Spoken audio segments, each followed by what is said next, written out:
Welcome to the Nick and Matt Show. Bringing the player interviews you want to hear and the hot topics you want to discuss. Streaming live on the Foundation Podcast YouTube channel, here's Nick and Matt.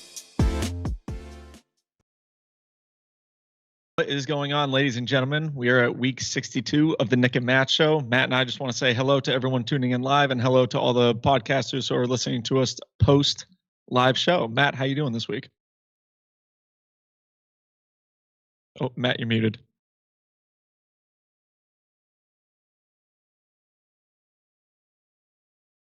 Matt, can you hear me?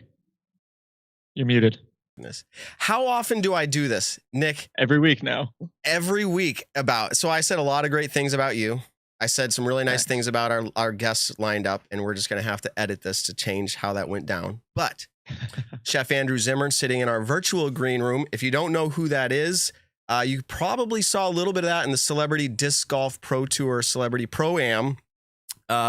He was winning out there at a lot of things. We're also going to, following him, have Paul McBeth.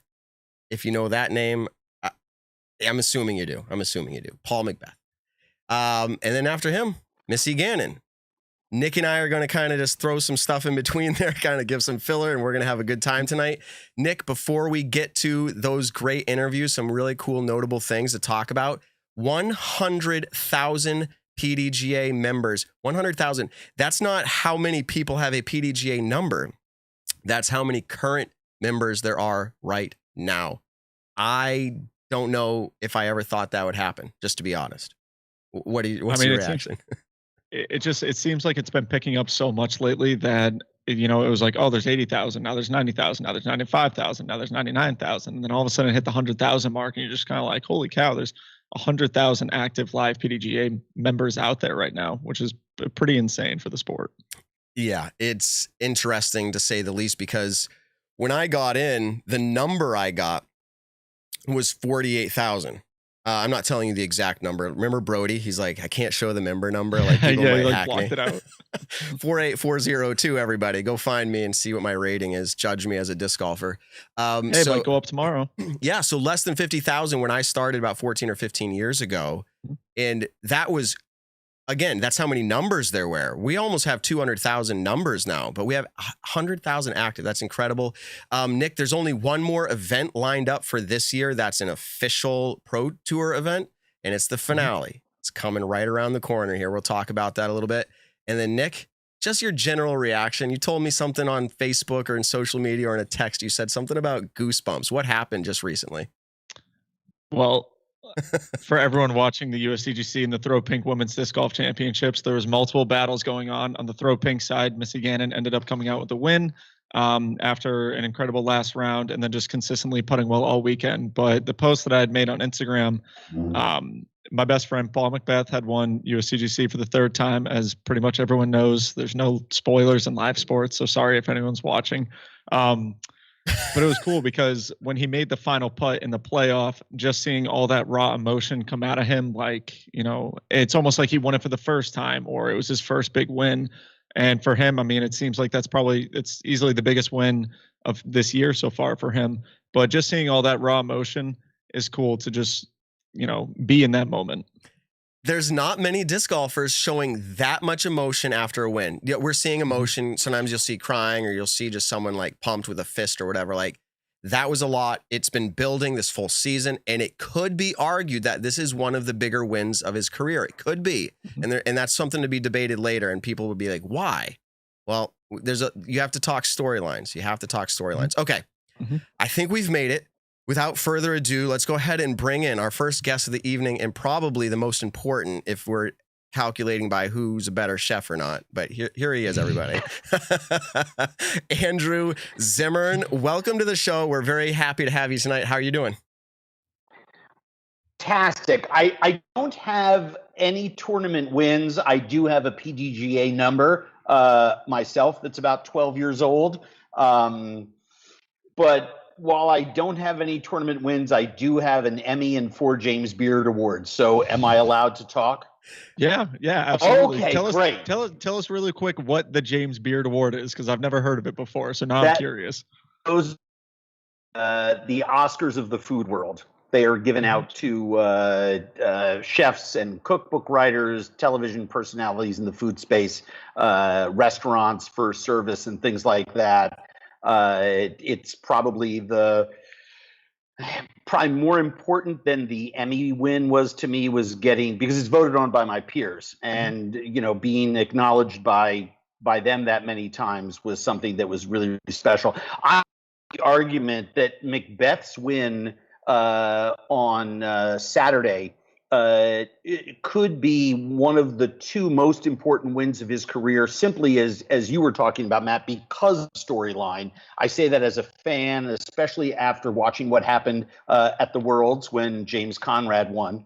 I will also tell you, as someone who has devoured disc golf online, every year that those broadcasts have been available, not just live, but even going back years, when you would see stuff that was 2 days out and maybe just partial rounds and things like that.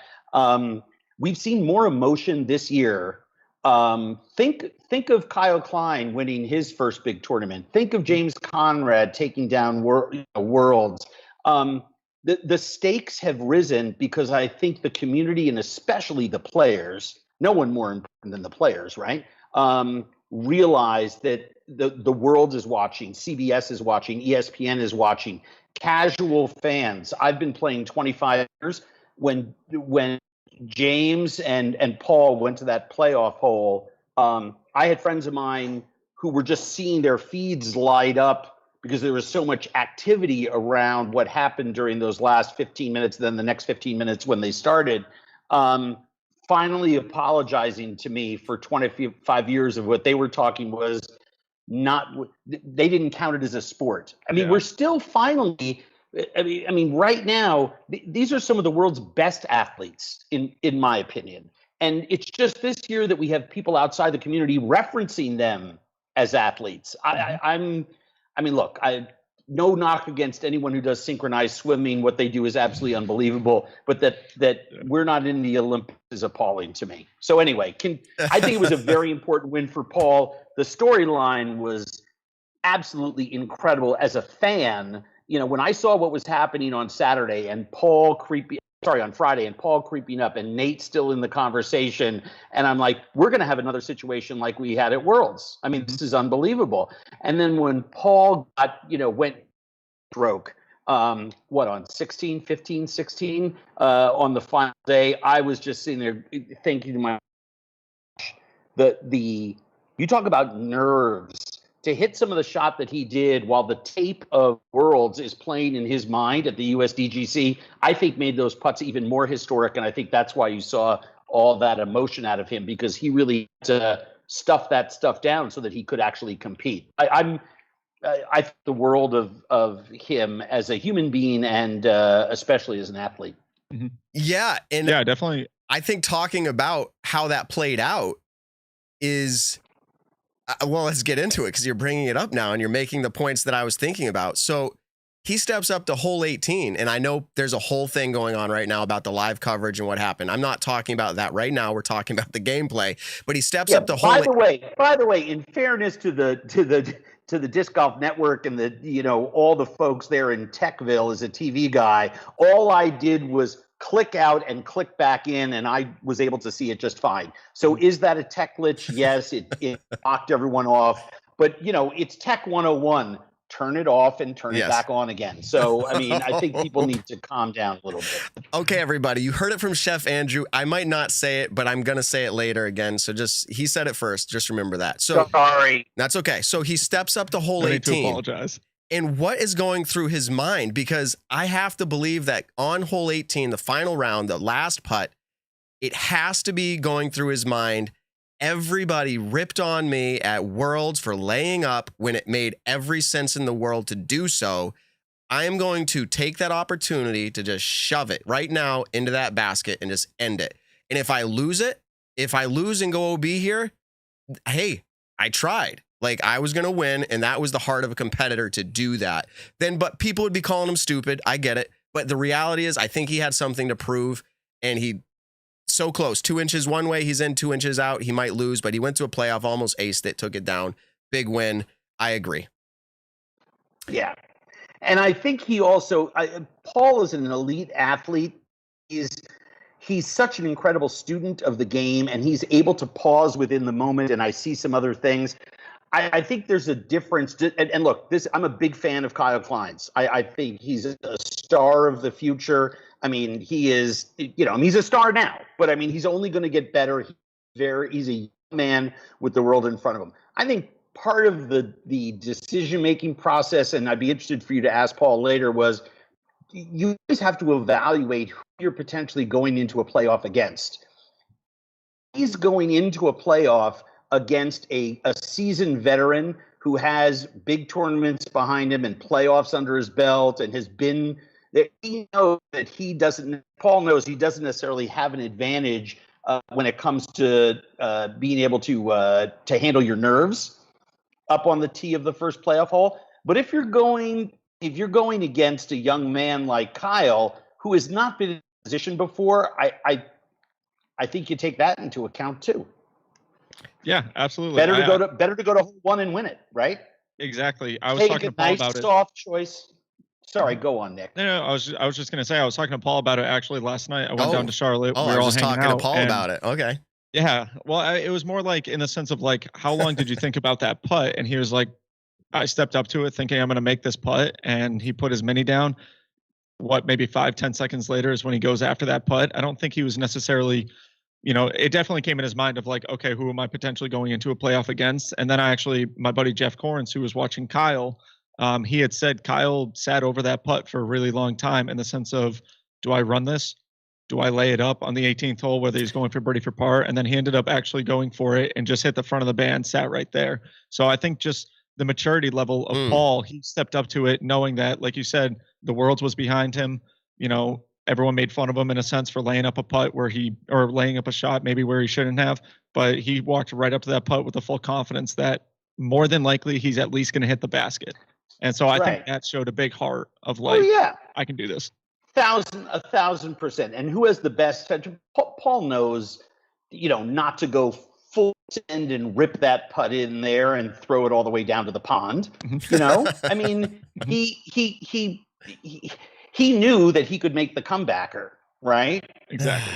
I mean, I think he knew as long as, he's got such great touch. He thinks about all those things. And by the way, bravo to Missy too, who, was feeling the pressure, from several players throughout the back nine on Saturday, and just stepped up and said, "No, I'm just going to stay out ahead of everyone," and just did a fantastic. I'm a big fan of Missy Gannon's too. Great champions, and we're very lucky to have seen the year that we've had, which I think has been unbelievable. And we only have we only have more upside to this amazing sport as the rest of the world gets turned onto it. I am so bullish on what's going to happen both on and off the field over the off season and then over the next season. It's going to be just incredible. I'm very excited.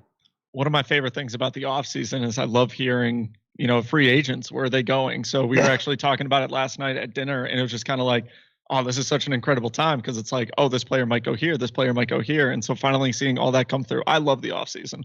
So I do too. But this year, as a business person and someone who's a fan, I think that the real growth this year is not going to be who's going to be trading their Innova bag for, a Latitude bag or vice versa.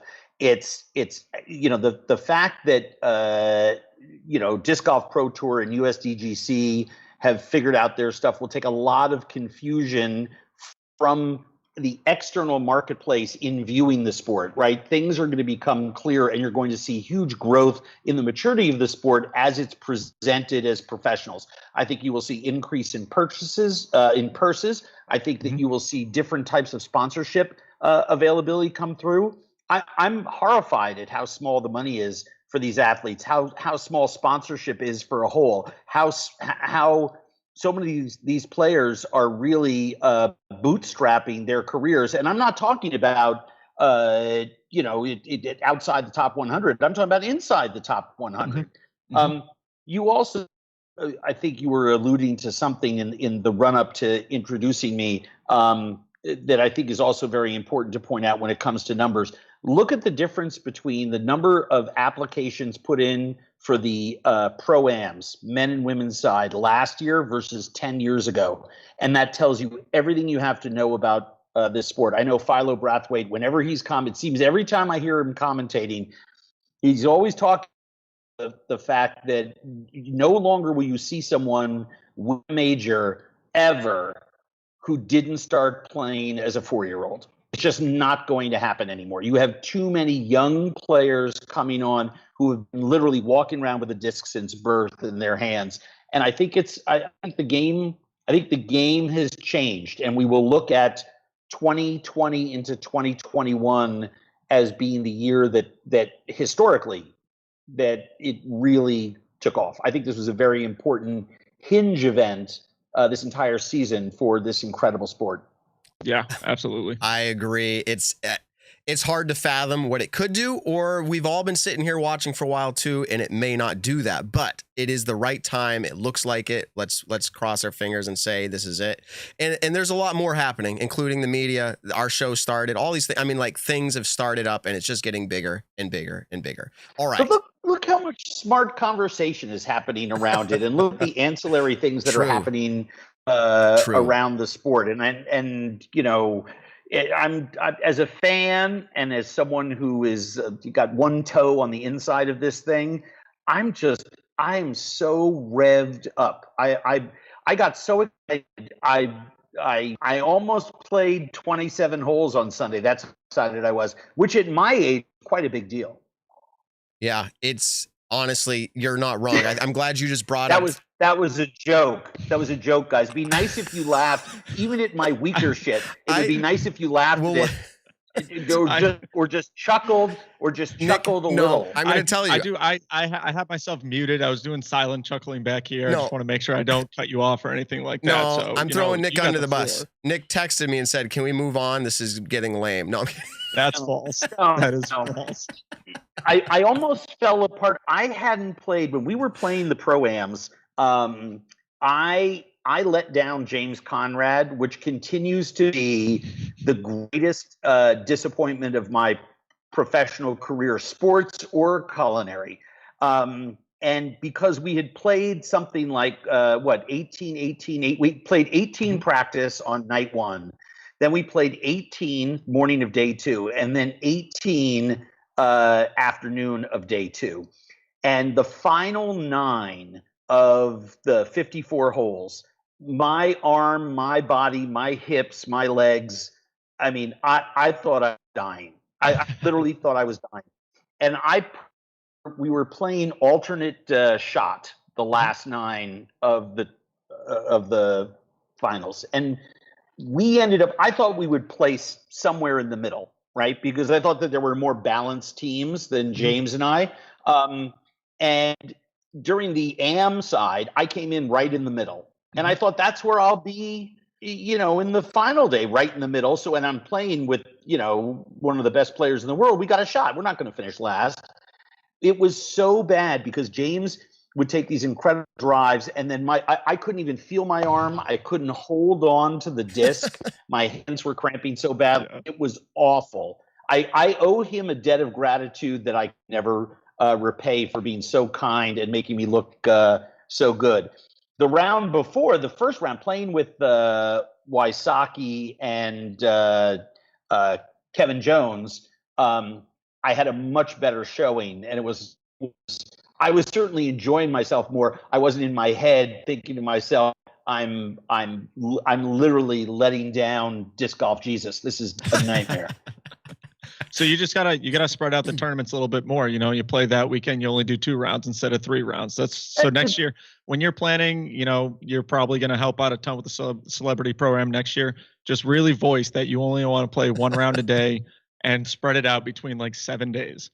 I'm getting into much better shape. I'm literally the embarrassment of that. I want to show up with abs that look like I actually did a sit up within the last 5 years. Awesome. Sounds good. All right, I love let's do this. This is great conversation, but I want to move it and direct it a little bit here, getting into our first game of the night with Andrew Zimmern. Here we go. It is becoming a fan favorite, stat or fiction. This, friends, is sponsored by Statmando. So Evan's in the room. I already showed him earlier here, but here he is again. Evan, you've lined up some stat or fiction for us. What do you got? I got some good ones, I hope. No, I think they're pretty dang good. All right. So Paul McBeth earned quite the paycheck from winning USDGC this weekend. It was 20 grand, right? Yeah, Yes. 20 grand, which earned him $84.03 per throw, which is the highest of all time. So the stat or fiction is Paul McBeth earned $84.03 in his win. He now owns the best cash per throw ever for a major and the best cash per throw ever for a non-major as well. Okay, so that is what he's saying as the phrase. We have to determine if that is stat or fiction. I am going to give the guest the honor of going last here, and I will start, and I will say, to me, and I don't want to give all my inside secrets, but I feel like I'm going to answer that is a stat. All right, going up. Nick, you're next. I want to agree with that. I think it's a stat as well. All right, so we have our guest here. We go. The easy answer is stat because it all makes sense. But I worry on some skins competition if somebody threw less. In other words, we know the overall payday was the largest ever, but $84 a throw may have been bested in an 18-hole. Let me cut you off real quick. Not. I love the thought process. To be clear, I should have said this, and I made a note in the answer part, but didn't say it. This is standard stroke play events only, so it doesn't include the Tour Championship stat. Because you don't play all the rounds. Okay, all right, stat. All right, he went with stat. Everybody went with stat, so we're either rising or falling together. What's the answer, Evan? This is a stat. It is a stat. But it is a tricky one. So $84.03, like I said, that is the highest ever, and that was a major. He does have the highest non-major, although it was a 2-round event, I believe cut short due to weather, at the 2017 Glass Blown Open.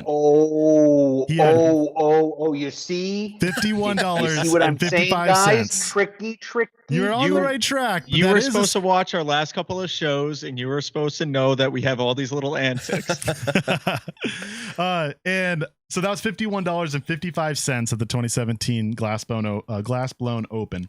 The second highest ever, Kyle Klein at Idlewild earned $51.14 per throw, just barely short, or 41 cents. All right, so we all start on the board with one. Let's see how exciting this gets. We're going to question or stat number 2. Okay. Missy Gannon also earned quite the paycheck. I believe it was $6,000. Missy Gannon has earned more cash in 2021 than every other year of her career combined. I might have misworded that. Whoa, every other year of her entire career before 2021. Whoa. So let me clarify. I got it. It's 2021 is more cash earned than the rest of her career combined. Than ever. Yeah. All right. So Nick, you're going first. Andrew, you're second. I'm third. I'm going to go stat. I think it's good. If you looked at the number, when we hear the answer, it's going to be very close, but I'm going to say stat as well. She had a really good season this year. Man, I feel like it's so, I want to say obvious, but again, I've asked why they've looked these things up because they must be close. I'm also going with stat. We're not getting too exciting yet. Let's see what happens. Evan, what's the answer? Well, this is a stat, but it is not even close. She has earned $36,000 this year. She earned $19,000 in all of her career up to this year. Her top 8 payouts of her career are all from 2021, and 11 of her top 12 payouts are all from 2021. Congratulations, Missy Gannon, and I think that points out the horrific inequities in the women's side. I'm serious. Yeah, that is that should be a national a global embarrassment for our sport. I mean, while we have the U.S. women's national team in courts with the soccer federation trying to get equal pay with the men, at an age, I'm talking about culturally all over, where glass ceilings should just simply no longer exist. We have to have equitable pay for the women. We just simply have to. It drives me absolutely nuts. And I think it's congratulations to Missy, but that stat points out how horrific and shameful the pay is for the women. And we have to pursue equal pay for the MPO and FPO. That's ridiculous. So can I say something really quick before we get into the last question? This was also something your that show, Nick. this is also something we were talking about last night. So say Paul just won $20,000 at this event. Say Paul goes on to win the Pro Tour finale. He'll win another $30,000, which will put his yearly earnings and tournament winnings this year over $100,000. That will also push him over the $600,000 mark.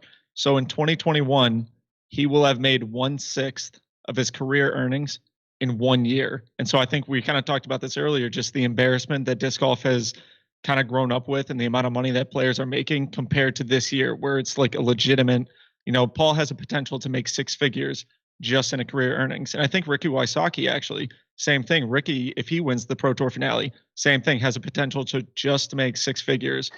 But I think it's wrong on both counts. I think it's an inequity on both counts. I think, look, in 2 or 3 years, purses are going to triple. I mean, they're just going to. There's going to be more sponsors on board. There's going to be more money to go around.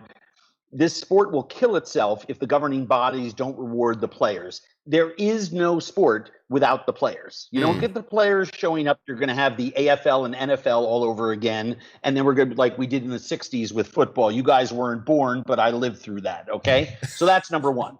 Number two, the women should be making the same money as the men. And I think that's true in every sport. I think it's true in business. I think it's true everywhere. And I think that we can no longer use excuses about number of dollars coming in to do that. I think it would be great if the governing bodies would take a stand and pursue. Now, it is going to be easier this year to go out to other sponsors and get the women's purses deepened. But if that isn't a priority, young women are coming into this sport in record numbers, and we need to make sure that young boys and girls are all growing up understanding that it is a level playing field and that is not slanted away from them just because of their sex. So here's FPO. Yeah, here's to hoping. I mean, sponsors are coming in. All right, let's go into our third, I think, and final, unless we have a tie.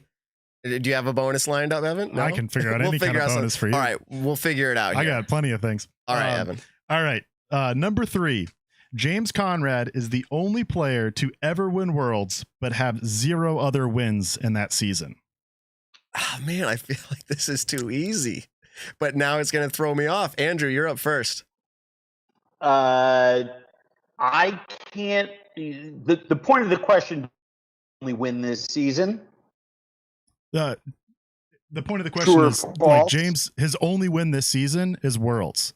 So he's the only player to ever win Worlds and not have any other wins in that season besides Worlds. Wow. Just because I know that it seems like an easy thing to say, there has to be, I'm going to say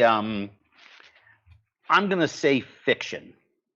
Okay, he says fiction, and I'm glad he did that before I asked my clarifier, because now I'm wondering.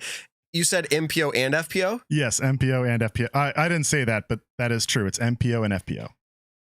Oh, man. That does kind of change it up a little bit. Okay, I am going with stat, though. I'm going with stat. Nick, you're up.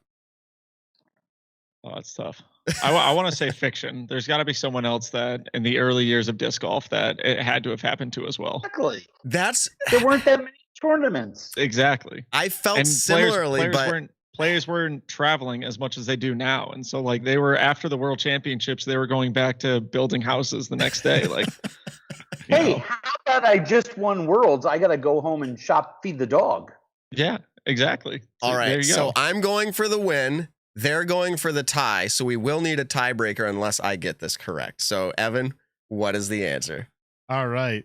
This is fiction. Oh, and man. Nick and Andrew, you were on it right. He is the only player of recent memory to do this. You have to go all the way back to 1988. Chris O'Cleary won FPO, only played 2 events in 1988, won Worlds, and then finished 3rd at the 1988 IFO Tournament of Champions. I was carrying the bag for her when she won. Yeah, I'm older than you guys. Okay, so now, Evan, I don't know what you've got thought up. If you have a bonus question to break the tie here, but give it to us if you do. All right. So for the tiebreaker, I think it's good to keep it open-ended. Just have more options, I guess.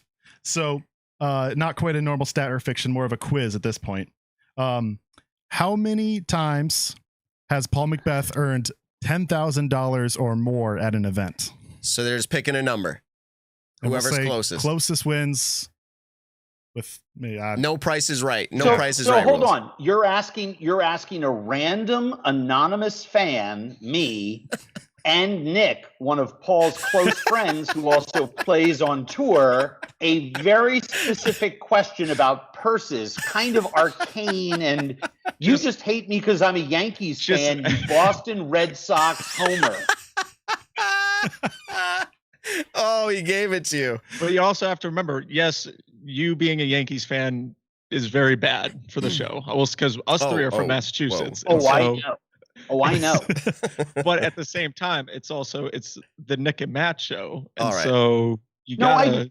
I get it. We haven't even gotten into the Tom Brady trade, but it's okay. I'll play nice with all right. you guys. Moving along. What's your answer, sir? Esposito finished his career as a New York Ranger. Up yours. Okay, we have a lot of answers coming in the live chat, but I want to know yours. We're going to make Nick go first. 2.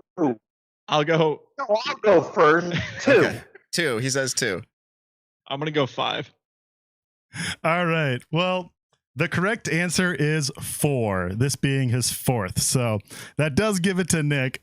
And now I feel bad because I asked a question about Paul McBeth. This is right. I was closest over. Closest without going over. Yeah, I mean, that's a good point. What are you doing here? I was thinking about saying it, but Matt did officially say that we are not doing Price is Right rules. It was just whoever was closest to save my butt. Okay. There. The other funny thing. Evan, you and I will deal with that later. Nick, we already established this before the show started. You had no idea who I was until tonight, and your mom was a big fan. So, no, I know where you're coming from. That's fine. All right, we're closing out this segment. We'd like to say thank you for playing Stat or Fiction. That is hilarious. What's really funny is Skype, for some reason, doesn't get priority over my in-studio microphone. So we see and hear Andrew, Red Sox. We're hearing all this really good stuff out of you as we were talking over you. So I apologize. But we didn't want to hear about how bad the Red Sox were or how bad Tom Brady was. That's how we censor it. We just talk over you. Okay, here we go. For those that maybe don't know, you guys are all from New England. I'm a born and bred New Yorker who lives in Minnesota. And that means I bleed giants and twins and wolves and wild and lynx, et cetera, and whatever our MLS team is. But I bleed giant blue, okay? Giant blue. So you can imagine we have a long and history in New York of disliking Boston sports teams. And all right, I think Matt, this is gonna be perfect. He might also be still a little mad that the Red Sox knocked the Yankees out of the playoffs this year. I mean, it's I'm gonna just reel it in. This is really fun and we are enjoying it, but I think we'll have more fun judging a disc golfer. Everybody, we're bringing it back. Here we go. Judge that disc golfer. Judge That Disc Golfer, the game show where you judge a disc golfer you've never met. All right, I am not the disc golfer we're judging tonight, but that is the intro. We did give Andrew a heads up on how this game was played. It is another game where we get to choose what we think somebody else will answer. This is not Stat or Fiction. This is literally judging a disc golfer after a very short conversation, and we have to guess what they answer. So let's go ahead and be introduced to our first Or it's been a little while, maybe 4 episodes. Here we go. All right. My name's Matt. And what's your name? Russ. Russ. Welcome to the Nick and Matt Show. We're doing a segment called Judge That Disc Golfer. So, Russ, tell us a little bit about your game. How long have you been playing disc golf for? Disc golf, probably 17 years, 20 years, something like that. And started at Pyramids across the street. Okay, so Pyramids is a very old course in Massachusetts across from Maple Hill. And you said 17 to 20, somewhere in that range? Yeah, let's see, I'm 35. Yeah, it's been 20 years. Wow, okay, so you've been playing quite a while. So length of disc golf play is significant. Let's find out a little bit more maybe about your skills. Do you have a PDGA number? I do not. Okay. I do not. Okay, so that's part of the hints here. He does not have a PDGA number. Have you ever played in any competitions, leagues, tournaments? I have not. In 20 years? I have not. You have not played any competition. Okay. Now we're going to have to try to figure out a different avenue to understand your skill level a little bit. You play out here at Maple Hill fairly often, I'm assuming? Every weekend. Every weekend. What's your favorite layout? Old Glory. Old Glory, mixture of the, With we'll bonus call holes. beginner, intermediate, a little, okay. So what are you going to typically shoot during a round out here? Under par?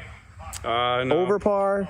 I'd say hopefully if I'm around par, a good day. Okay, around par on Old Glory. Okay, so have you ever played the gold layout? Yeah. Okay, what are you typically shooting on that? I mean, estimate. I'm probably between plus 10, plus 15, somewhere in there. Okay, plus 10, plus 15. I'm just trying to give our listeners and our viewers an idea of your skill level. All right, so no performances. We can't ask your best performance. Yeah. You're from Central Massachusetts. Oh, yeah. Okay. This area. All right, we're going to get, you got a dog on your shoulder. Real quick, what's the dog's This name? is Tuca. Tuca. Is that related at all to any sports? Similar spelling to Bruins goalie. It's All right. sensitive subject these days, but All right, well, let's get right into it, Russ. We're going to start out with question number 1 being, how far can you throw a disc? Okay, we're not going to talk about the Boston Bruins. I know he brought it up, but we're going to move on. You should have seen his face. For anyone off camera, Andrew was very upset Throwing that the his Bruins hands. even got brought up. Okay. We ask this question every single time. How far can you throw a disc? And Evan doesn't know this, but he is part of this game. Well, I just saw this screen, so let's go.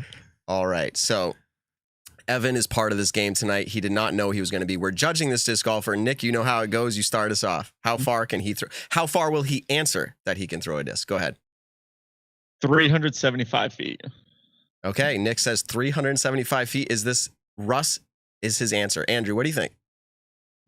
I'm gonna say he'll hedge so he doesn't come off as too goofy. Plus, I think if he's playing gold and he can throw 375, I'm not sure. And playing 17 years, he'll have a decent accuracy. I think he'd do a little bit better than what he's saying. So I'm gonna disc down and say 350. All right, Evan. They have 375, 350, and now you. I think he can absolutely hit 350. I'm going to say normally he's around like the 330 range. Okay. Let's find out what he answered and who gets the point. my best day, I'm probably like 350, probably. All right, so 350 feet on your best day. All right, so Andrew Zimmern, everybody, gets a point on the board. Wow, you're good at judging people. That's interesting. Okay. I'm old. All right, let's get on to it. Question number 2, getting asked to Russ. Do you have any tattoos? I do not. Okay, no tattoos. That's fine. But if we were going to suggest that you get a disc golf tattoo, we're going to give you a few options that you need to select from. Okay. Okay, the first option is going to be a single basket. Don't answer yet. The next one would be a basket with the disc hitting the front rim, and we'll call that a doink putt. Okay. Yeah. And you also have the option of a cartoon, Tasmanian Devil 360 drive, or a disc golf phrase like grip it and rip it or death putt. What are you going to go with for a tattoo? All right, so those are his options. If you need me to list them again, I can. But otherwise, Andrew, you're up first. What is he going to choose as his tattoo? Easy. Basket. The single individual basket. All right, Evan, you're up. Yep. Ooh, I was thinking basket, but I will go. I think he goes cartoon, but does it have to be the Tasmanian Devil? Because I think he's got Tuca catching a disc in front of a basket. He has to choose one of my options. Okay, I will go with the disc golf phrase then. Okay, and Nick, you're up. I'll go with a single basket as well. Single basket for both Nick and Andrew. Yeah. Evan goes with disc golf phrase. There have been some pretty wild disc golf phrases that people have said they wanted to get. Horrible. That's like getting a girlfriend's name on you. You know you have other girlfriends. Why would you do that? Or getting a tramp stamp across your ass that says family on it. I mean, it's just a bad idea. We've had guys say something like grip it and rip it on their neck. And I'm like, what? No. Okay. Oh, here we go. All right. Here comes the answer. Let's see what points we get. I'm going single basket. Single basket is your selection, Russ. It is. All right. Does that say anything about the kind of guy you are? I mean, I guess it does. It means, I don't know. I don't like to be boisterous about it, I guess. I don't know. Okay, yeah. Cool. All right. He doesn't like to be boisterous about it, but Andrew's leading. We have 4 questions, so there's still a chance. Oh, there's the dog. There's a dog. Look at that. Wonderful. What's the name of that dog? Is it another sports player? No, this is Luca, who's named after Luca Brasi, the Corleone family killer in The Godfather, because he's an Italian breed. Wow. Very cool. All right. Very cool. Luca, Tuca. All right, here we go into question number 3. So we're going to go to Circle's Edge. Okay, 10 meters out. I know you don't compete, but you know what the Circle's Edge is. Yeah. Okay, and we give you a stack of 10 putters. Oh, shit. 10 putters. Okay. You got to make all 10, or you don't have to make all 10, but you're going to take 10 putts. Yep. Yeah. And there's no wind, perfect conditions, okay? How many are going to go in out of 10? All right, we ask him how many will go in out of 10 putts from Circle's Edge. Evan, you're up. I think this guy's pretty solid. I say 7 out of 10. 7 out of 10. Okay, that's what you think he answers. Nick, you're next. I'm going to say he says 4 out of 10. 4 out of 10. All right, Andrew, you got to pick the number. Well, I was going to say 4. Do I say 5 or 3? I'll go with 3. Okay. Let me cannot pick the same as Nick. I right? was just going to say, if you pick the same as me and I'm right, no matter what you win. Actually, if I'm wrong as well, no matter what you win. So I mean, I don't want to be too gamey about this. I believe the answer is 4, but I'm going to go 3. Nick, we have let people choose in this specific question to double up. So if you would like to, you can, Andrew. Oh, I will. Then I'll take 4 Okay. because I think that's what he's. I really think that's what he's. All say. right, let's see how this plays out. And Evan, you said 7? 7. All right, here we go. Here comes Russ. I hope for 5, at least. But we'll see. I mean, I'll keep Tukes on the shoulder for it. Keep it interesting.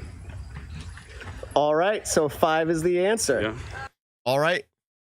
5. Listen to him. Modest about the length on the fairway, but very confident from Circle's Edge. I mean, as a weekend duffer and someone who has no putt at all, I mean, that's, Circle's Edge is Circle's Edge for us normie people. Yeah. All right. 5 out of 10 for the casual person. 5 out of 10 is very good from 30 feet. All right. All Very right. good. We know that Andrew's won, but let's get in the last question here. What would be your favorite weather condition for playing disc golf? Today's pretty perfect. Okay, today's perfect. Can you describe it for us? Well, it's not too much. Well, it is a little muggy, but it's not too hot. And the wind is negligible. So. Okay, so in the 60s, maybe barely tapping 70, negligible wind, overcast. All right. I like it cooler. It gets hotter than this. I start melting, so. Okay, so this is perfect then. People just got a little insight into how you might answer this next one. Okay. We have you playing in your first tournament competition ever, or league. It's a competition round, so it matters, right? Yeah. We're going to give you unfavorable weather. Your first one has to be bad, and here's your options that you get to choose from that you would rather play in. Okay. Either really windy, 25 miles an hour plus, steady. Okay, it's going to be hard to throw. Rainy, it's raining enough where it's hard to stay dry. Yeah. Okay, or snowing with a couple inches on the ground. Out of those 3 scenarios, which one are you choosing?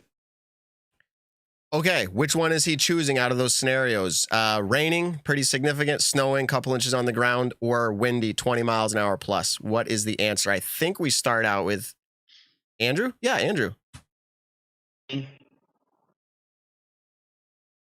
All right. So am I on? Andrew, you're up first. Rainy. Okay. It cut off right as you said that. Raining. Okay. He chooses rain for Russ. Evan, you're up. He made a note to say he liked that it wasn't windy today, and he's from New England. I'm going to say snow. He goes with snow. All right, Nick, what do you pick? I was thinking rain as well. Okay, rain. Let's see what he chooses as his weather that he would prefer out of those. Here we go. It's like a couple inches of snow. Yeah. He's a New England boy. He chooses snow. Russ, you were very awesome. The dog, Tuca, totally awesome. Thanks for coming on the show. Thank you, man. All right. It looks like Andrew won this one. Let's close it out. Judge That Disc Golfer, the game show where you judge a disc golfer you've never met. All right, everybody. Russ? Yeah. Russ and Tuca can come out to Minnesota and play with me and Luca anytime because we have snow on the ground 6 months a year, my friend. Yeah.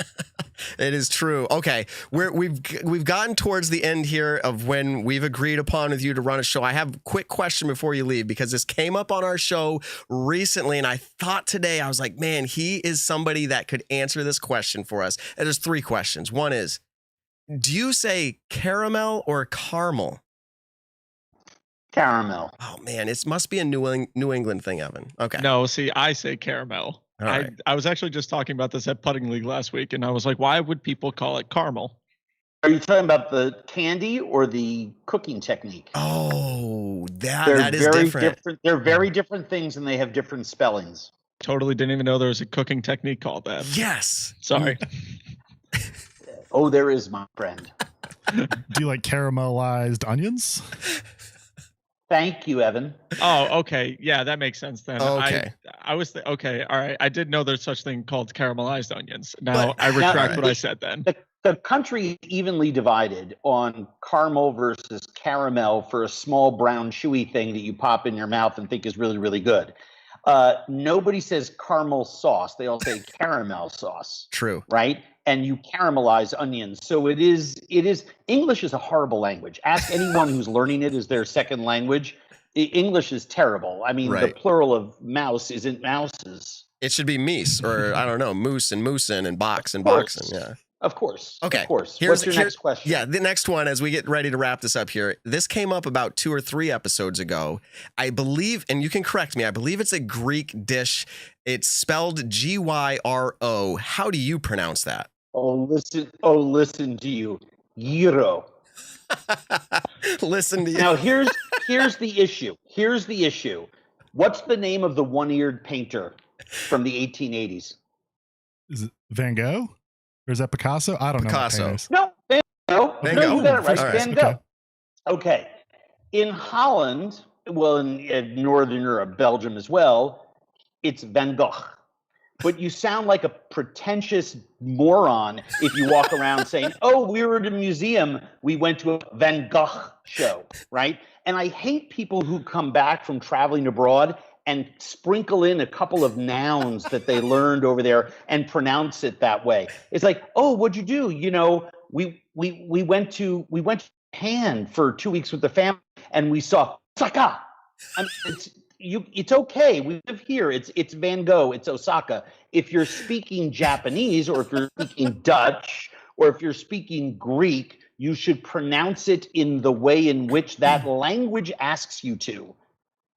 But here, it's not a gyro. That is what it is not. Well, what about a gyro? I call it a gyro. Nick calls it a gyro. Unbelievable. Unbelievable. I feel may like I've have lost disappointed Andrew Zimmern, and my mom's gonna hate me for that. Not at all. Where's your favorite place to get a couple of stuffies, you know, and a lobster roll, and you know, a dozen oysters in Beantown? I don't know. I mean, we used to go to a place called Brown's, but then Fenway Park was where I would get all those kind of good foods. Interesting. He just shaped you up so hard. Do you live in the Boston area, Nick? No, well, actually, I live in Virginia now, but I used to live about an hour west of Boston, right in central Oh, Massachusetts. okay. All Are right. you going because no one What's your actually favorite calls it thing to Beantown? eat? My favorite thing to eat? Ooh, that's tough right now. Pizza bites. No. No, my favorite thing to eat. Lately, I've been on a big Chipotle burrito kick. I mean, that's been Okay. like the last year. But then also, I love hibachi. Okay. Hibachi's probably my favorite thing to eat. I could sit down and eat hibachi. Okay. The next time I'm wherever, I mean, I get this whole thing. Everyone lives in a different town. And by the way, Evan, I'll call it Beantown whenever I want to. Okay. I'm from New Yes. York. But yeah, we all have to go out and grab a meal somewhere. I'll take you to some fun places. Yeah. Absolutely. That would We be a should blast. take this. We should take this on the road. We'll do it. If you want to Yes. come out, this is a serious offer, and I'm sure you get them all the time. Maple Hill is 5 minutes from this home studio here. If you want to come out and play Maple Hill, I'll make sure you get the full experience. It'll be a great time. We'll do a tour. We'll take the show on the road. No, I love the way you say the full experience, like P at Fenway or something. Oh, you it know? is. Ooh, Exactly. no, We'll make I- sure. I got you. We need to do that. We're trying to do a thing next year at the Preserve. I shouldn't be talking about these things out loud, should I? This year, I was shooting TV right up until the day before the Preserve, and I had been talking to all the players and tournament organizers, and Kale is a good friend of mine. And we were like, yeah, we have to have a party at my house for everyone, and just everyone who comes in, the community. Let's all have a little cookout thing, barbecue it, well, a big cookout thing at my house. And I really do want to make sure that more of those things happen. It is my firm belief that if you put thousands of people in a location for 3 or 4 days in a row, 6 days in a row, if you count all the people who are loading in, players coming for practice rounds, there should be a food component thrown into the whole disc golf thing. And I firmly believe there's only one person for that job. And it's not Nick. And it's not, I was just going to say. It is definitely not me. Maple Hill, and we're going to wrap out. Maple Hill I love it. just love added it. a tailgating section on fairway or right off the fairway of 18. So that's an experience you have to come out and have.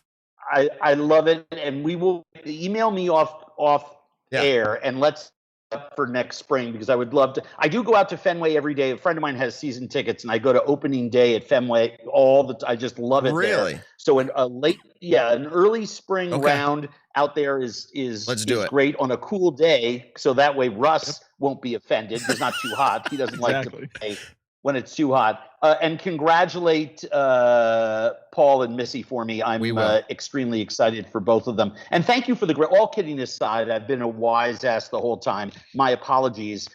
You guys are fantastic, and what you're doing for the sport is helping to elevate all of it. And for you to do this, you do this because you love the sport and you're trying to spread the gospel of it. And there is nothing more important than singleness of purpose. I admire that most in people, and what you all are doing is really spectacular. So thank you for all that you do. Wow. Thank you, Andrew. Really appreciate that. You've probably made me laugh more tonight than any other guest that we had. So it was a very big pleasure of mine to meet you finally. Thank you. All right. And say, I've always wanted to say this on air anywhere. Say hi to your mom for me. Yes, absolutely. I appreciate that. All right. See you later, guys. Awesome. Thank you. Super stoked to have you on. We'll talk to you another time. Have a great evening. Bye. All right, everybody. That was, we'll call him Celbrity Chef Andrew Zimmern. And what a great time that was. We are going to be sure to follow up, Nick. Sounds like he wants to get in around with us. So that's pretty cool. We'll make that happen. As we get ready to transition here, So Paul's on Hannah's account. So yes, we can I see that. Okay. Okay, perfect. Let's do this. I just had to text my mom really quick and be like, yo, Andrew Zimmern just said, say hi to your mom for me. So I don't know if my mom's actually watching right now. I haven't been in the chat, but anyways, that was very fun.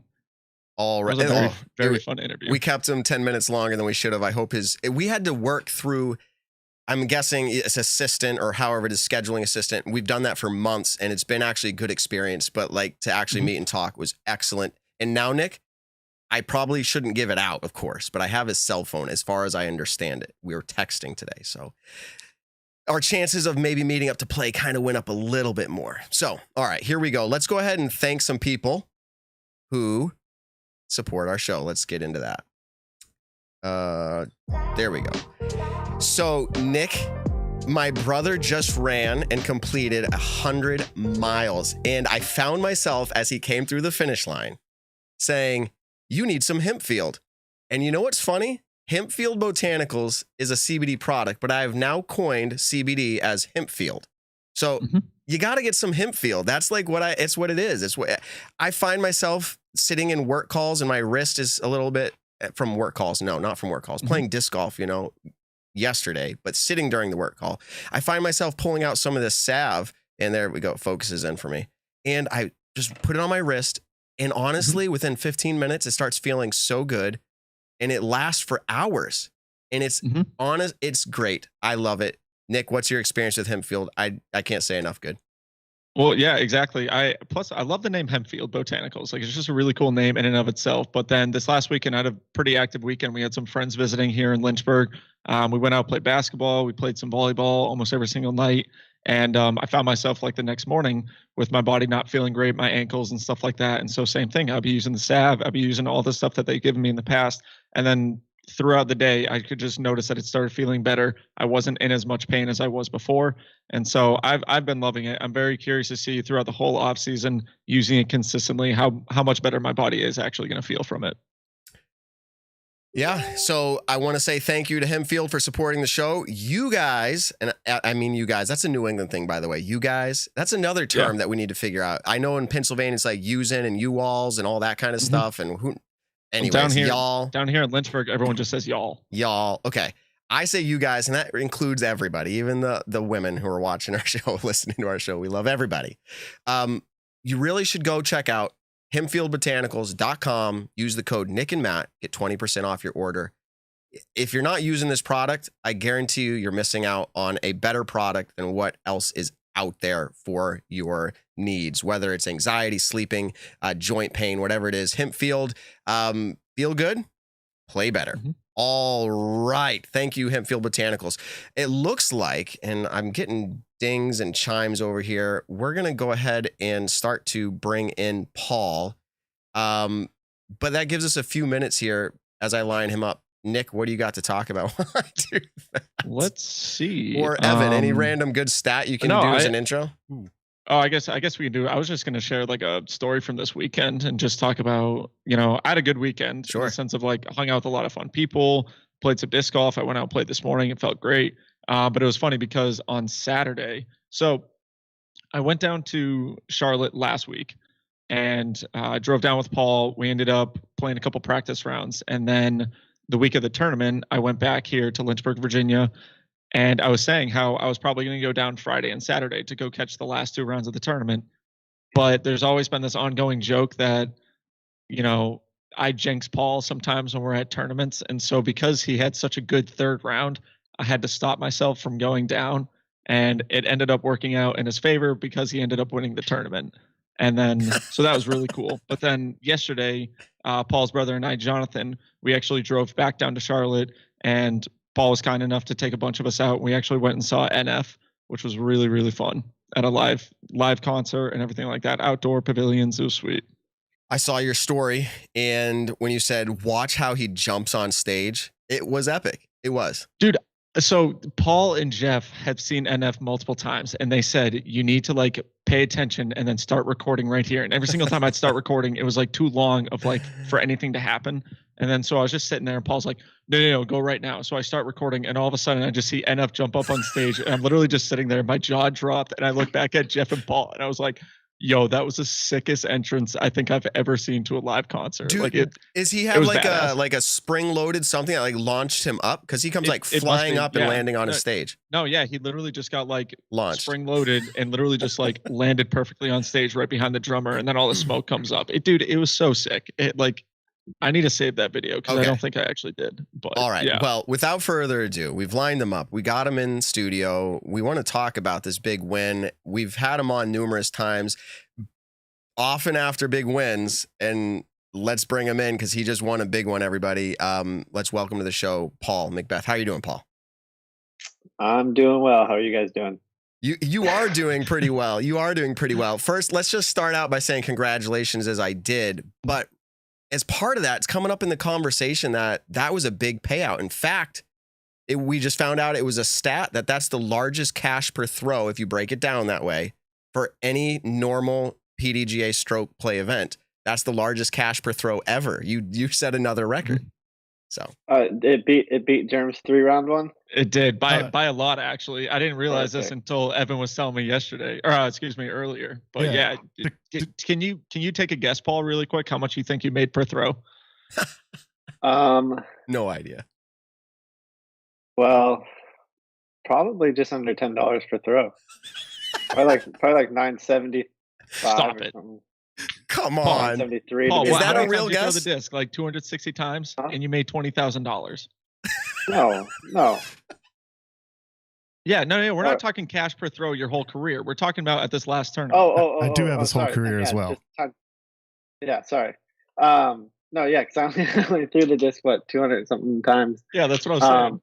Yeah, so then I guess it's like closer to 100. Yeah. Okay. What is it, Evan? Real quick. Entire career is $8.17 per throw. Oh, career. Okay. What was the event? Okay. Oh, this one. Oh, $83 or something. So I just wanted to bring up, it's got to be an interesting thing as an athlete to talk about money, especially when it's yours. But something you announced at the beginning of the season was all of your earnings are going to the Paul McBeth Foundation. Do you have any idea of what your winnings are this year? I'm sure Evan can pull it up for us real quick, but do you have any idea on what you've funded the foundation with this year?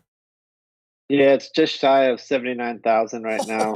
Baby. So I guess that's the current PDGA record for money all time in a year. So I know that. Oh, okay. For an off year. I was just going to say, so for a washed up guy, the money has increased, but that is excellent. We can't overshadow the fact that is all the highest payout for a year ever has gone to a foundation, not even the player. That's epic. Yeah. Okay. That is correct. So Paul, how does a win like this leave you thinking about your 21 season? Because you just actually did quote Mark saying, an off year or whatever, down year. How does this win leave you feeling about the full season? Does it change anything for you? It doesn't change anything. That's definitely the goal every year is to go out and focus on the majors. Those are career. Those are tournaments. That are career milestones. So it doesn't change anything. That's what I work for each year is to take down those majors. All the other events they're big events. Or I wouldn't be going to them, but those are the ones that really have my focus. And I was James Conrad shot away from having Worlds and USDGC this year. So, it's a pretty successful year if you ask me. Mm-hmm. All right, Nick, I know you guys talk off air, but feel free to ask him a question. Okay, sounds good. I was going to say, I feel like I picked his brain the last 2 days anyways. No, but on a serious note, talk about your third round. You played in the pouring rain. You went out and you shot, I think it was the hot round that day. And then going into the next day, what were the differences? What was your mindset going into round 3 and your mindset going into round 4? Round 3, I kind of just woke up and I felt like I was just in a good mood and just like, I knew the rain was coming, woke up, looked outside, it was raining already. And I just kind of knew like I could either look at this and be negative about it, or I could just play in it and know that everyone's going to be playing in it and just focus on my shots and moving forward. I know the turf isn't going to be as grippy, so I'm going to have to take a little bit off, and I'm going to have to find a way to, work through that throughout the day. And in the warm-up field, I was actually warming up, and Bradley Williams walked up next to me and started warming up. And he's like, "Wow, the shot looks really good today." And I was like, "Yeah, I think I just know that I'm going to be slipping out there. I know to just get off my feet as quickly as possible, like put my plant foot down, throw the disc, and get off of it. Don't try to plant real hard and stay there, hold the follow through, like get off that pad and let the disc go and go from there." And it worked out really good throughout the day. I don't think I had any OBs, had no bogeys, and I made a lot of circle's edge, inside the circle or just outside the circle putts, pretty much the whole weekend, but especially that third round. And then mindset for round 4 was I had a couple strokes.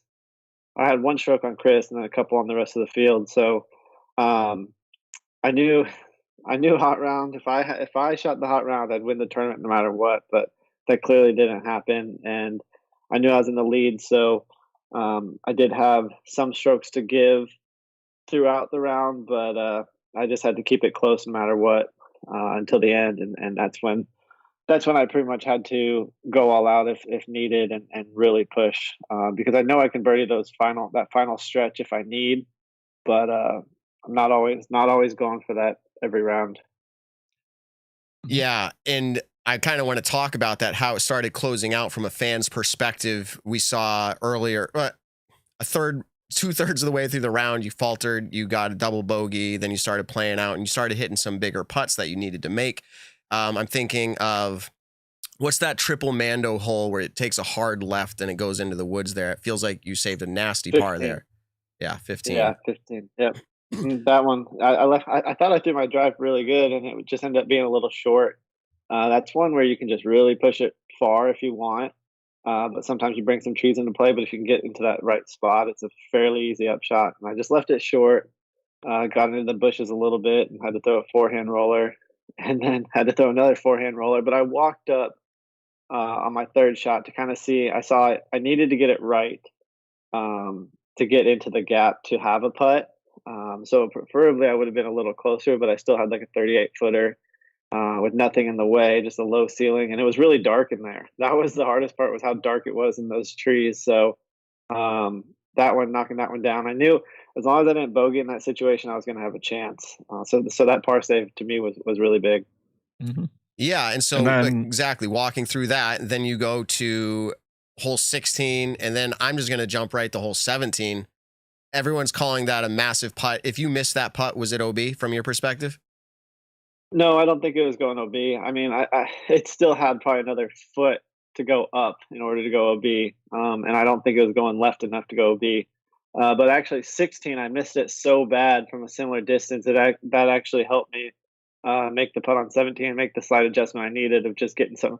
It was almost the same distance, but the opposite way. So I knew after watching that miss on 16 that the only adjustment I had to make was put hyzer on it and let it float there. Because I got it too flat on 16. It kind of just died in that wind and just dove right into the ground. So then 17, I just put that hyzer angle on it and let the wind carry it there. And that really helped. Was having the wind the opposite direction as well. So right to left. Yeah, and I'm gonna throw some of the commentators under the bus, and maybe it's fuel to the fire, but I think they called out that was probably the worst putt they've ever seen of your career on hole 16. So it was just I just misread the wind, and that's why it just kind of wobbled. And I kind of got it flat in that left to right, and it just slammed it right to the ground. And so, but then you stepped up to 17 and hit a massive putt, and you could tell at that moment.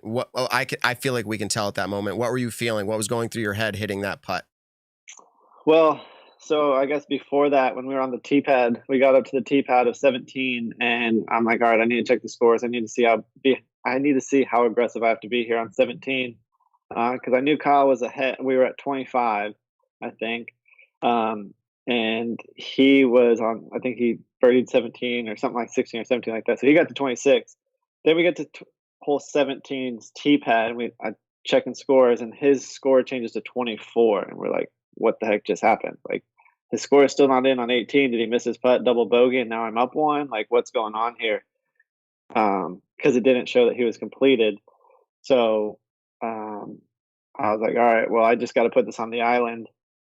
And so I went to forehand and played it way right. So a lot less aggressive than I would have been if I had to birdie it. So put it on the island, start walking down the fairway. People are like, no, he's actually at 26. They're screwing his score up. He's, 2 better than it says. So now all of a sudden I went from thinking I was up 1 to down 1. Now I need to birdie either 17 or 18, and I'm on the island. So I'm not in the best spot to run it, but I'm on the island. So I have a chance to run it. And then I just kind of told myself, it's like, all right, I don't know what his score is. I just need to go for the birdie. Like, it doesn't matter. Like, who knows? He could be at 27 for all I know right now, and I'm still at 25 because maybe he made that putt on 18 that he's still sitting circle 2 at. So ran that putt, made it, and I knew it was huge because I still had a chance to birdie 18. And even if he was at 27, I'm about to, catch him and tie him right now. So that's what my mindset was right there. Yeah. And then now, yeah, go ahead, Nick. so now you're going up hole 18. You throw a shot in the middle. You get your second shot. I don't know, how far do you think it was? 45 to 60 feet. I'm not really sure. Yeah. So on the tee, it was still that left to right strong headwind, and I was like, all right, just get it in bounds. No matter where I am in bounds, I'll be able to reach the green. So it was a little bit shorter than I wanted, but I was in bounds because I didn't want the wind to carry it OB right or do something weird and lift it and make it hyzer out left. So I kind of threw a little shorter. And then through my onyx from there, I would say it was probably 55, 60, probably closer to the edge of circle 2. And again, I still didn't know what his score was. I didn't know if I trusted it or not. Like, is he in there adding his paper card? Is he at 27? Is he not? So I told myself, all right, you're either going to make this and win, or you're going to make it and tie. And then I told myself, if I miss it, at least I ran it. But I'm either going to be tied or I'll lose by 1. I never had the thought of going OB cross my mind because I just felt like in that moment I was gonna make it or at least keep it close, and I would say it was maybe an inch left of being in and just ending the event right there. Yeah, and like, this is just me. I talk about disc golf every week and think about disc golf multiple shows, and I'm like, I'm glad you answered that. What was going through your mind? It was just the mentality of, I'm gonna make it, and at least if I don't, like, I tried. And because we were thinking about Worlds, you had that catastrophic moment happen to where you played the percentages the right way and it went one way. I felt like here at USDGC, you were like, I'm going to take control here and try. Is that part of what it was? No, it didn't have anything to do with Worlds because I was kind of in that spot to take it, so it would have been the opposite of what happened at Worlds. But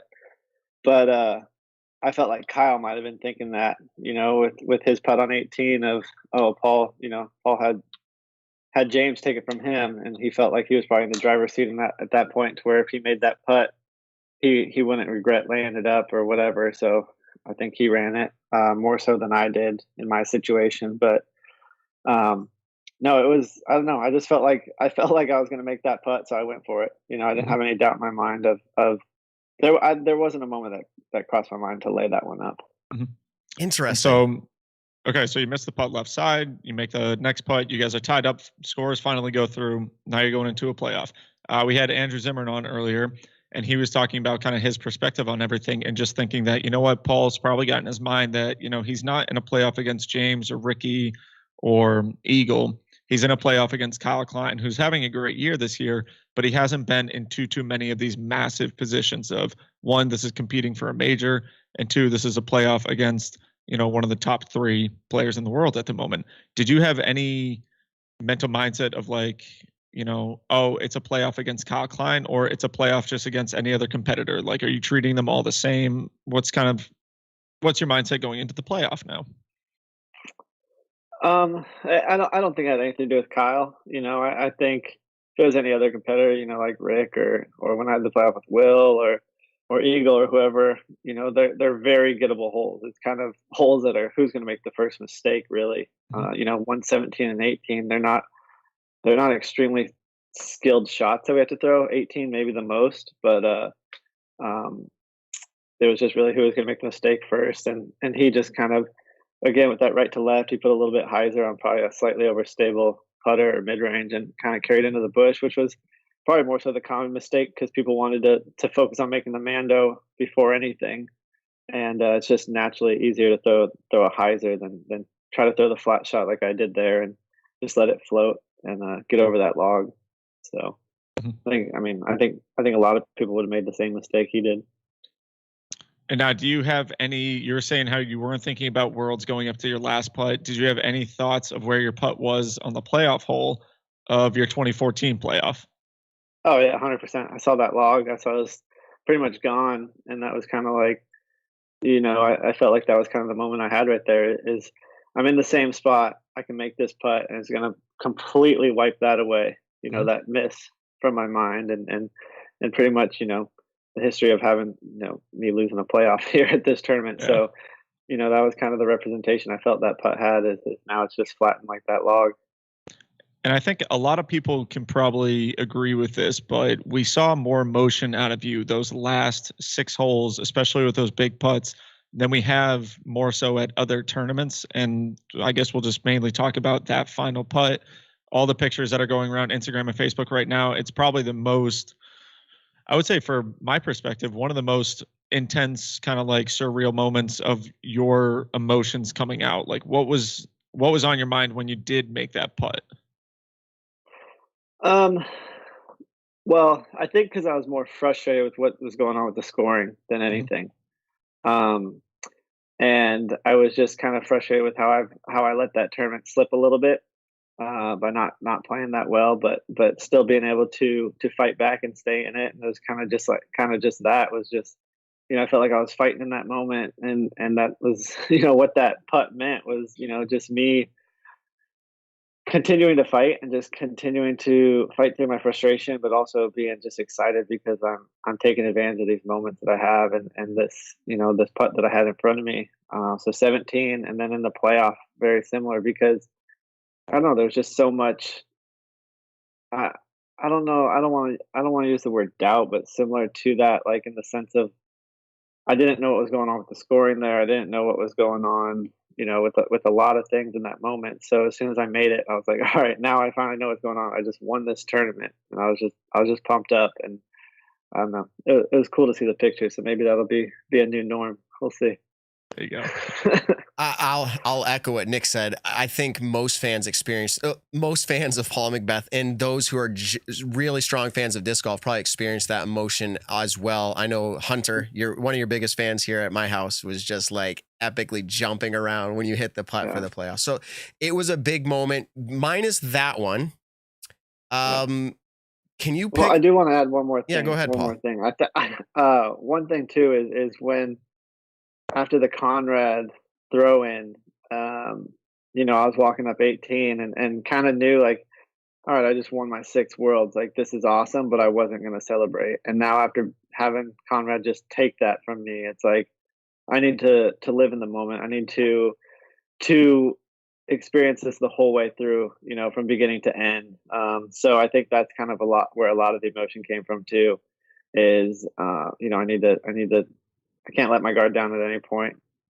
So that's kind of, that makes sense. Oh my goodness. I don't know if anybody else in that moment experienced that. I was just like, ooh, baby. Like, I just got goosebumps from you saying that because I lived that moment in my head with you. And that's a cool shared moment in a weird way that we get as fans. But that's an epic moment. But can you talk real quick as we get out of the tournament mindset? But the last topic here on the tournament would be, besides the putt to win it, the playoff putt, what would you think in your mind is maybe some of the top 1, 2, or 3 biggest moments of the whole tournament, things where it went your way? Well, if I was to pick a couple, it's 14, 15, 16, 17, 18, and the playoff. Like that stretch right there. Someone told me that hole 14, Ricky was in the same spot. He threw a forehand long, about 35, 40, past the basket and right into that headwind. They said Ricky had that same spot and he kind of almost bounced it there. But I was able to read it and put it in the basket and get my birdie. So I got 13 and 14 back to back after double bogeying 12. And then the par save was really big because that big putt, 16, even though I made the par there, it allowed me to make that putt on 17. I was able to look at that and take that moment of such a bad putt and turn it into a huge make on 17.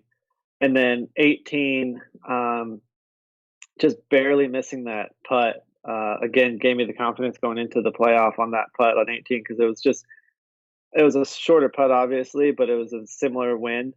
And I knew exactly where to put that disc in order to make it.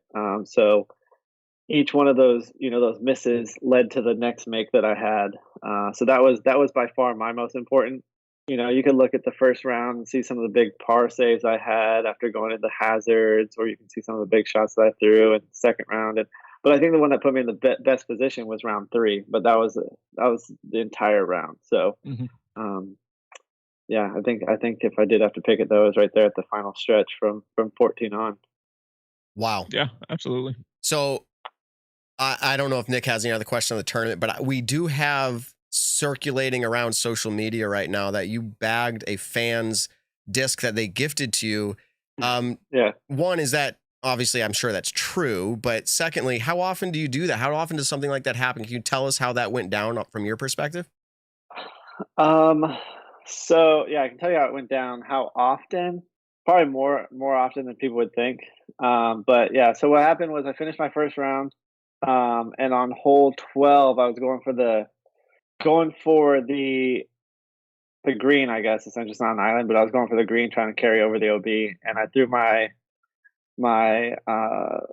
Z Onyx, the ones that they just kind of released as a limited edition. I threw it, and it flipped over into the trees, and I was like, "What happened here?" And I didn't think about it, but in practice, I was throwing the hyzers on 14, and they kept coming up and hitting the concrete road. So I didn't really think too much about it, but once I got into the tournament, it's kind of a little bit flipperier than I anticipated, flipped into the trees. So after the round, I don't remember the kid's name, but after the round, this kid was standing in line for autographs, and he said, "Hey, can I give you this?" And I was like, "You just want to give me a disc?" He's like, "Yeah, I dyed it. I want to give it to you."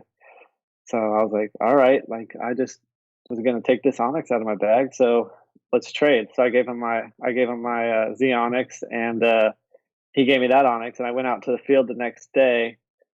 Yeah, I went out so I put it in my bag. I left it in there just so my bag wouldn't rattle around. I wasn't going to put a new one in my bag because I did have another. I still had 3 in my bag, but threw it out in the practice field. I was like, "Oh my gosh, this is exactly, it like fits right with the other 3 I have. It's like fills the slot that I'm missing." So I actually threw it the next day on hole 12 and got it in bounds, and I missed my putt. And then I threw it on, I think I threw it on 18 day 3, and then I threw it on 18 day 4. And I told Steph Curry, my caddy, I said, "All right, I'm gonna throw that kid's disc right here on 18 and win with it." And I almost did, but yeah. So it's definitely in my bag, and he's got my Z Onyx, black one with the gold stamp. People absolutely love that. I think it tells a lot about who you are, and as an athlete, that you're like, "Hey, this is my tool, and I appreciate the gift." I think we've made it to where you've answered all of our questions. We've taken up enough of your time. Is there anything that you want to announce to the world? I always give this opportunity to guests because sometimes there's something just lingering that they haven't said yet. Is there anything announcements wise? I mean, changing up sponsors? Is we breaking contract agreements yet? What? No. No, I don't have anything new. But before people start giving me discs and when they die them, I do have to say there's certain molds like a Zeus. You can't really give me that because when people die them, they tend to get flat. And I don't really care for that. The distance drivers, don't do it. But like an Onyx is good, a Buzz, a Zone, anything that's got kind of a flatter top, I can definitely put those in my bag. And no promises, but I do it quite often. And I don't always have a disc to give back, unfortunately. But most of the time I try. But no, I don't have anything new fun right now. Just $20,000 going to the Paul McBeth Foundation, which is really awesome.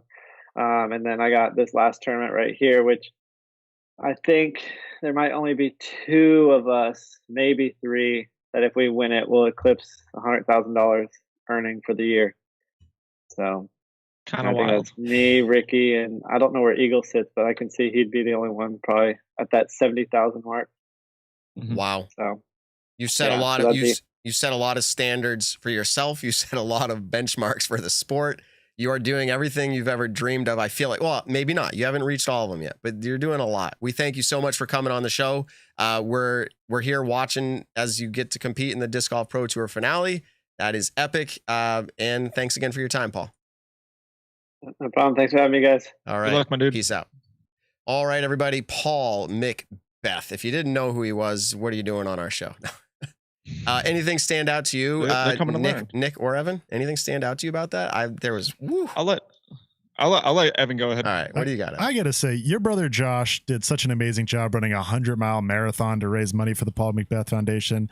And this dude, Paul McBeth, just decides to go win a tournament and put $20,000 in the bank, blowing your brother Josh out of the water, totally one-upping him. Like, that's a little rude in my opinion. No, I'm just kidding. I think that's so awesome that $20,000 just goes to charity, just like that. Like, he has such a major win and then just boom, it also just goes all to charity. I love seeing that. It is incredible. And I'm glad you brought up my brother. I should have brought it up to him on air just to like say, hey, Paul, you won a big major. My brother ran 100 miles, raised over $1,000 for your foundation. But yeah, Paul showed him up. It's true. So we have lined up in our green room our next guest. We're just popping off guests like crazy, big names too. Like we're not like this is a epic show, Nick, if we've ever had one. Yeah, I know, right? Let's go ahead and bring into the show our third guest of the night. Last but not least, Missy Gannon. Oh, look, it's Paul McBeth with Missy Gannon's name. Let me fix that. That's pretty funny. Yeah, Missy, we can hear you though. So how are you doing? Okay, good. I'm great. I'm doing fantastic. That's awesome to hear. Oh, hold on. Your weekend. Tell us a little bit about it. I feel like you did something pretty insane, and we all want to know.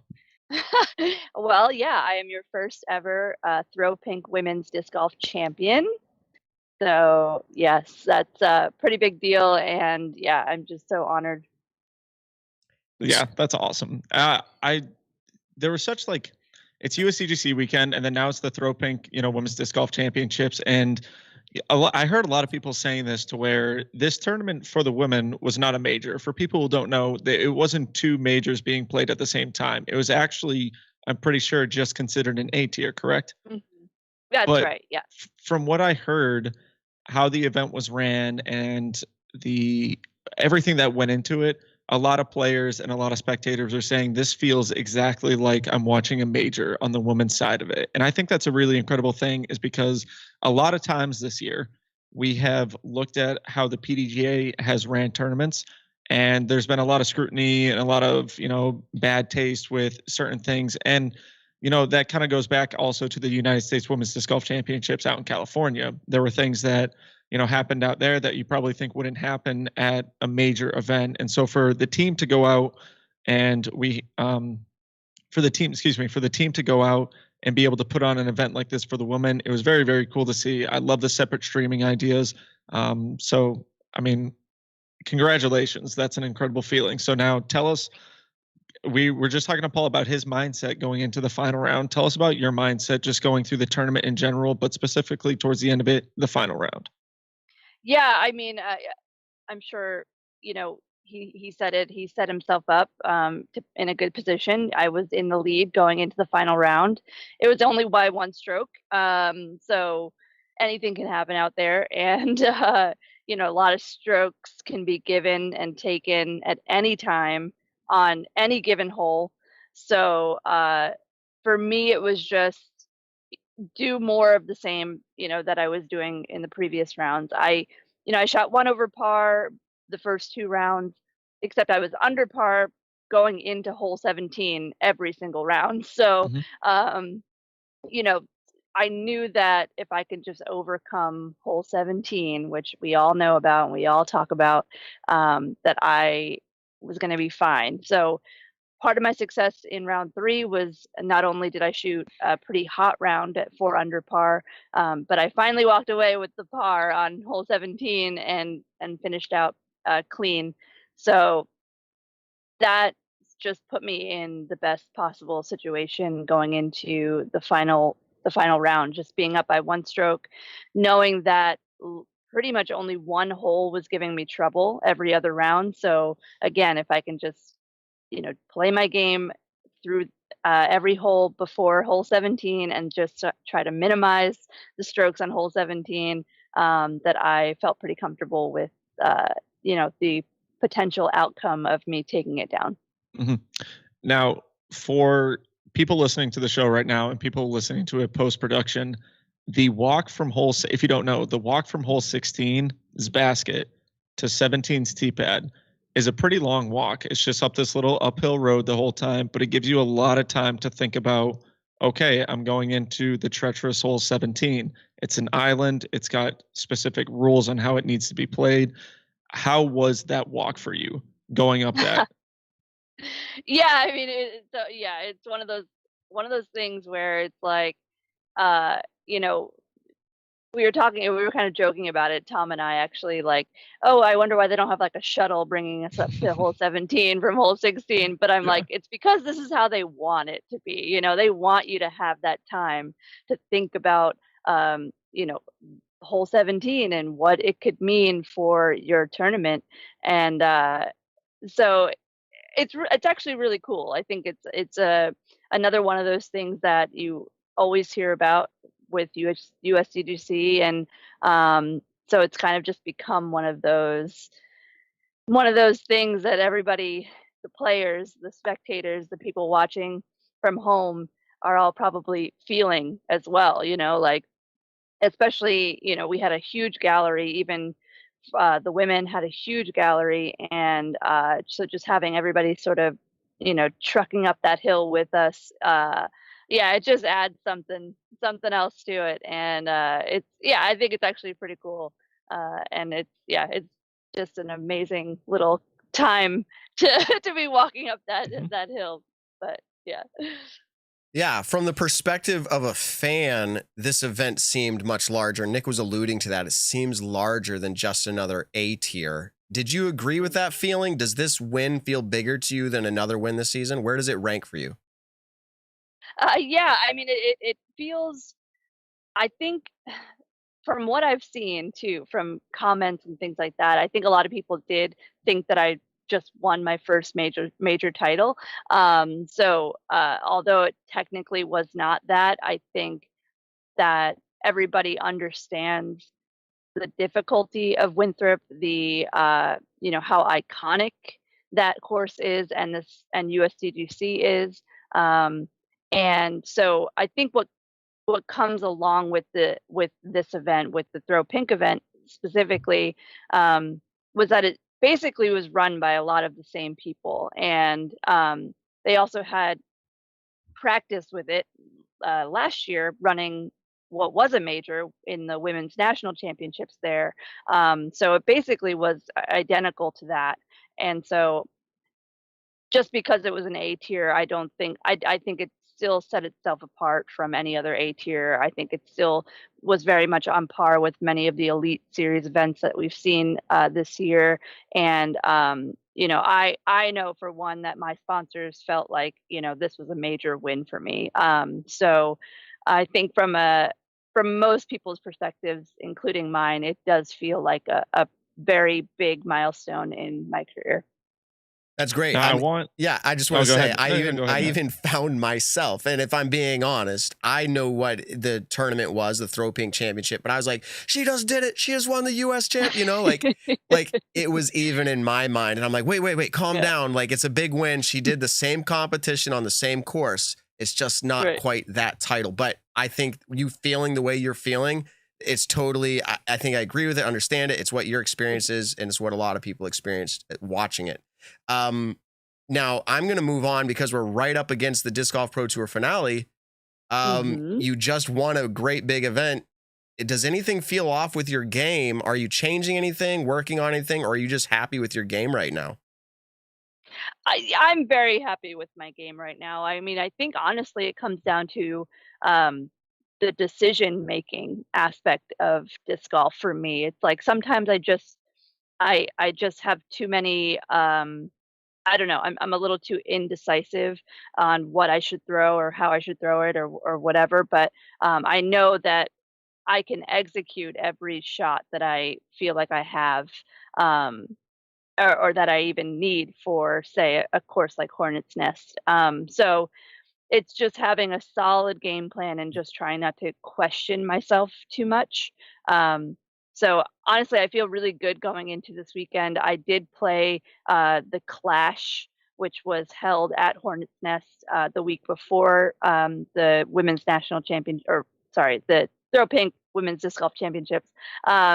So we played pretty much the same layout, a few different changes. So honestly, I don't feel like that was a really good way to practice, but also get those competitive rounds in and re-familiarize myself with the course. And now it's just trying to figure out the things that maybe I did wrong there and just correct them. So I feel like I'm in a really good spot, and I feel like I have a really, really solid game plan. I've had almost, full over a week of practice at that course, pretty much, including that event. So, I feel good. We'll see what happens.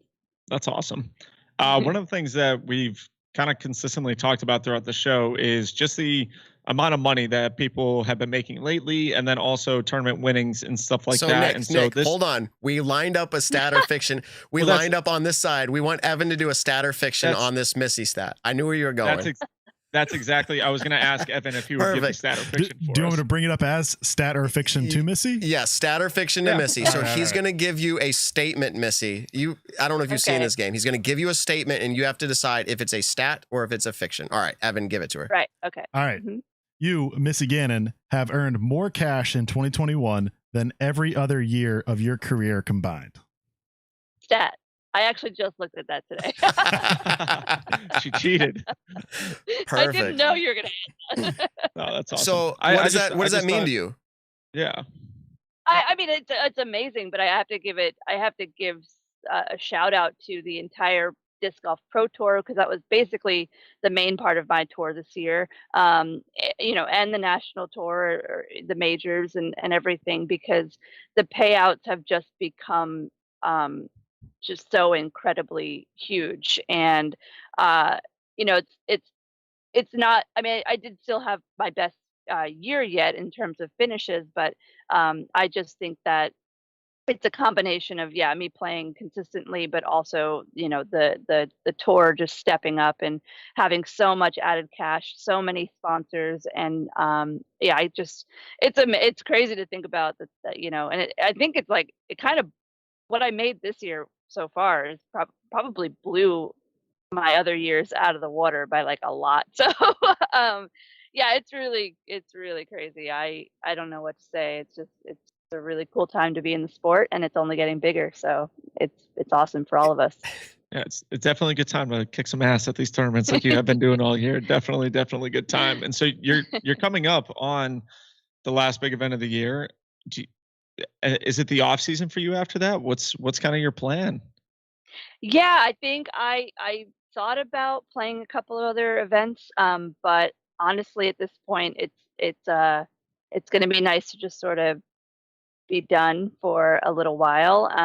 But yeah, we're gonna, I think, actually hang out kind of in the South. I think we're gonna be in North Carolina for a little while longer after the Pro Tour Championships, and then we'll go back to New York for the holiday season, so Thanksgiving and Christmas, and then I think I don't know, maybe there'll be another, like, an actual vacation in there. I'm not sure yet. We're trying to figure out what we want to do, but yeah, we're definitely going to have a pretty chill off season before we, kick it back into full gear, probably in like early January or so. Okay. Very cool. So Nick and I are going to hang out at the Capital Discs Open. It's a new tournament. It's November 6th. I don't know if you've heard about it. They probably reached out and said, come play. Right. But they did, actually. Okay. Now, we're not here to pressure you to play, but Nick and I are going to be up there as Nick and Matt show. We want to support the event. We're going to be there. But let me ask, do you have any concern? This is how Matt Graham functions, unfortunately. Do you have any concerns about, like, I'm playing so good, like, I don't want the season to ever end, because if the off season comes and then, like, I come out in 2000, like, is it going to be the same Missy? Have you had any of those thoughts, or what are you thinking? Like, where's your mental game? Not really. I mean, I think that I say that I'm going to be taking a break from disc golf, but I'm sure it's going to last like a week, and then I'm going to want to go out and play again. So we'll see. It's really just to have my body recover and sort of mentally take a chill pill. But no, I haven't really thought about it. I think that if honestly, if I can just keep my confidence up and at least touch a disc every couple of weeks or something, I think I'll be fine. But who knows? You never know. I don't know. I can't believe I asked that question. There's not the Nick and Matt show jinx. No matter what happens, we're here cheering you on. I would just throw this one out there. You. Yeah, I'm just gonna throw this out. This is a jab. Don't go to Hawaii. I'll say that. No, I'm kidding. Yeah. Oh no. All right. I can't believe I said that either. This show is out of control. So, Nick, do you have any closing questions? Are we good? No, I just want to say once again, congratulations. It was very cool to see Discraft come out on top at an Innova event. No, I'm just kidding. No, it's very cool to see Discraft come out on top at big events like this. Makes me feel special being a part of the team and being able to watch what you guys get to do. Appreciate you once again coming on our show. We love having you. It's very, very fun. And so good luck at the Pro Tour finale. Kick some ass out there. And who knows, maybe we'll be on the show again next week. Maybe. I have like a million interviews I think I've lined up for. So we'll have our people talk to your people and we'll figure something out. Well, all right. I also want to say, Missy, I'm down in the studio where it was about 90 degrees that night when you were all in studio, but I figured it out. Well, it's the time of the year. I open up a door and it's nice and cool outside. It is actually chilled down here. So if I can figure out the air conditioning, we'll do another in studio. We loved having you in here. We'll do it again, MVP, but we'll figure out the air. It was too hot. It was too hot. Yes, it was too hot. It was very hot. We had a lot of heavy hitters in that room. So maybe, we all were just exuding. Exactly. Everyone just going back and forth with each other. Awesome. Thank you so much for your time, Missy. Good luck out there with the finale. We'll talk to you again later. Thank you guys. See you later. All right, everybody. Missy Gannon. I've said it every time we've had her on. I think she comes off as super good, first of all, talking, and then secondly, smiling. And again, watch. I'm going to pull it up for those watching. There's a freeze frame. Look, smiling all the time. Even the going away. Yeah. She's smiling that she's finally done the interview. Did you hear her? She's like, I have so many interviews lined up. So we had the first one, I think. That's awesome. All right. Very cool. So Nick, we've made it to the second point where we really need to thank those who support the show. Let's get into it here. All right, everybody. Manscaped. Autumn is in the air. The pumpkins are in the patch, and our friends at Manscaped are here to make sure you don't carve your pumpkin pants. I mean, your pants pumpkins when you're grooming. Okay. I see what they're doing there. If you know what I'm saying, make sure you keep things fresh this fall. We aren't talking about pants pumpkins, although that's pretty cool. Wait, pumpkin pants. I don't know. Whatever it is to you, that's understandable. Here we go. So they're the leaders in male grooming and their brand new 4th generation performance package. Boys, get ready for cuffing season like no other. Ready to take the leap into the fall with Manscaped. Join the 2 million men worldwide using Manscaped by going to Manscaped for 20% off. If you use our code Nick and Matt. Nick, you're wearing a Manscaped shirt.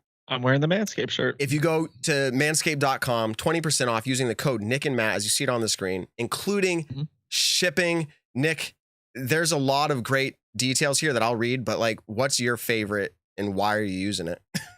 I think, we say week in and week out, the kind of like easy use of their products has been really nice. They're all lightweight. They all come with chargers with them. And they actually last a really long time before you even have to charge it. But just, they're very convenient. They're lightweight.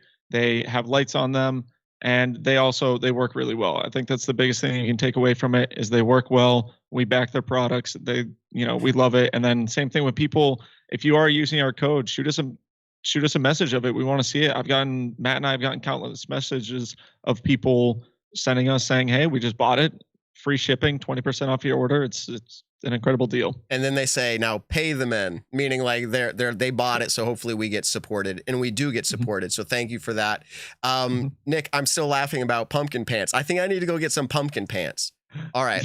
It's time to bundle up with Manscaped Performance Package 4.0. Inside this package, you'll find their lawnmower 4.0 trimmer, the Weed Whacker ear and nose hair trimmer. Believe me, that's actually one I've used and I like, and I'm talking about I use my that grooming. one all the time, actually. Yeah. The Crop Preserver Ball Deodorant, Crop Reviver Toner, Performance Boxer Briefs, the most comfortable boxer briefs I've ever worn. I'm just throwing it out there. And a travel bag to hold all the goodies. They have a lot of grooming things here. Go check them out, manscaped.com. Let's close out the ad. I just realized I didn't have my music lined up.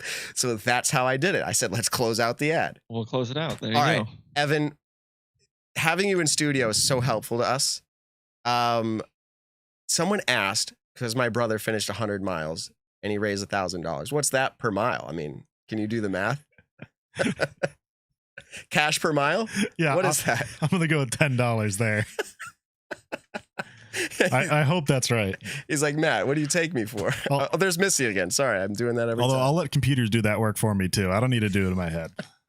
They used to say calculators were going to make kids stupid because they didn't have to do the math, but I don't know. Okay. But yeah, shout out to my brother. I was there at the end of actually I met up a few what they call aid stations throughout, and he was generally in good spirits, but I was like, dude, you just ran like 70 miles. Like, I don't even know like what you're going to be like when I come to talk to you. Right. Guess what he wanted to do? Maybe it wasn't the first one. It was the second one I saw him at, probably about 75 or 80 miles in. He starts talking about Paul McBeth.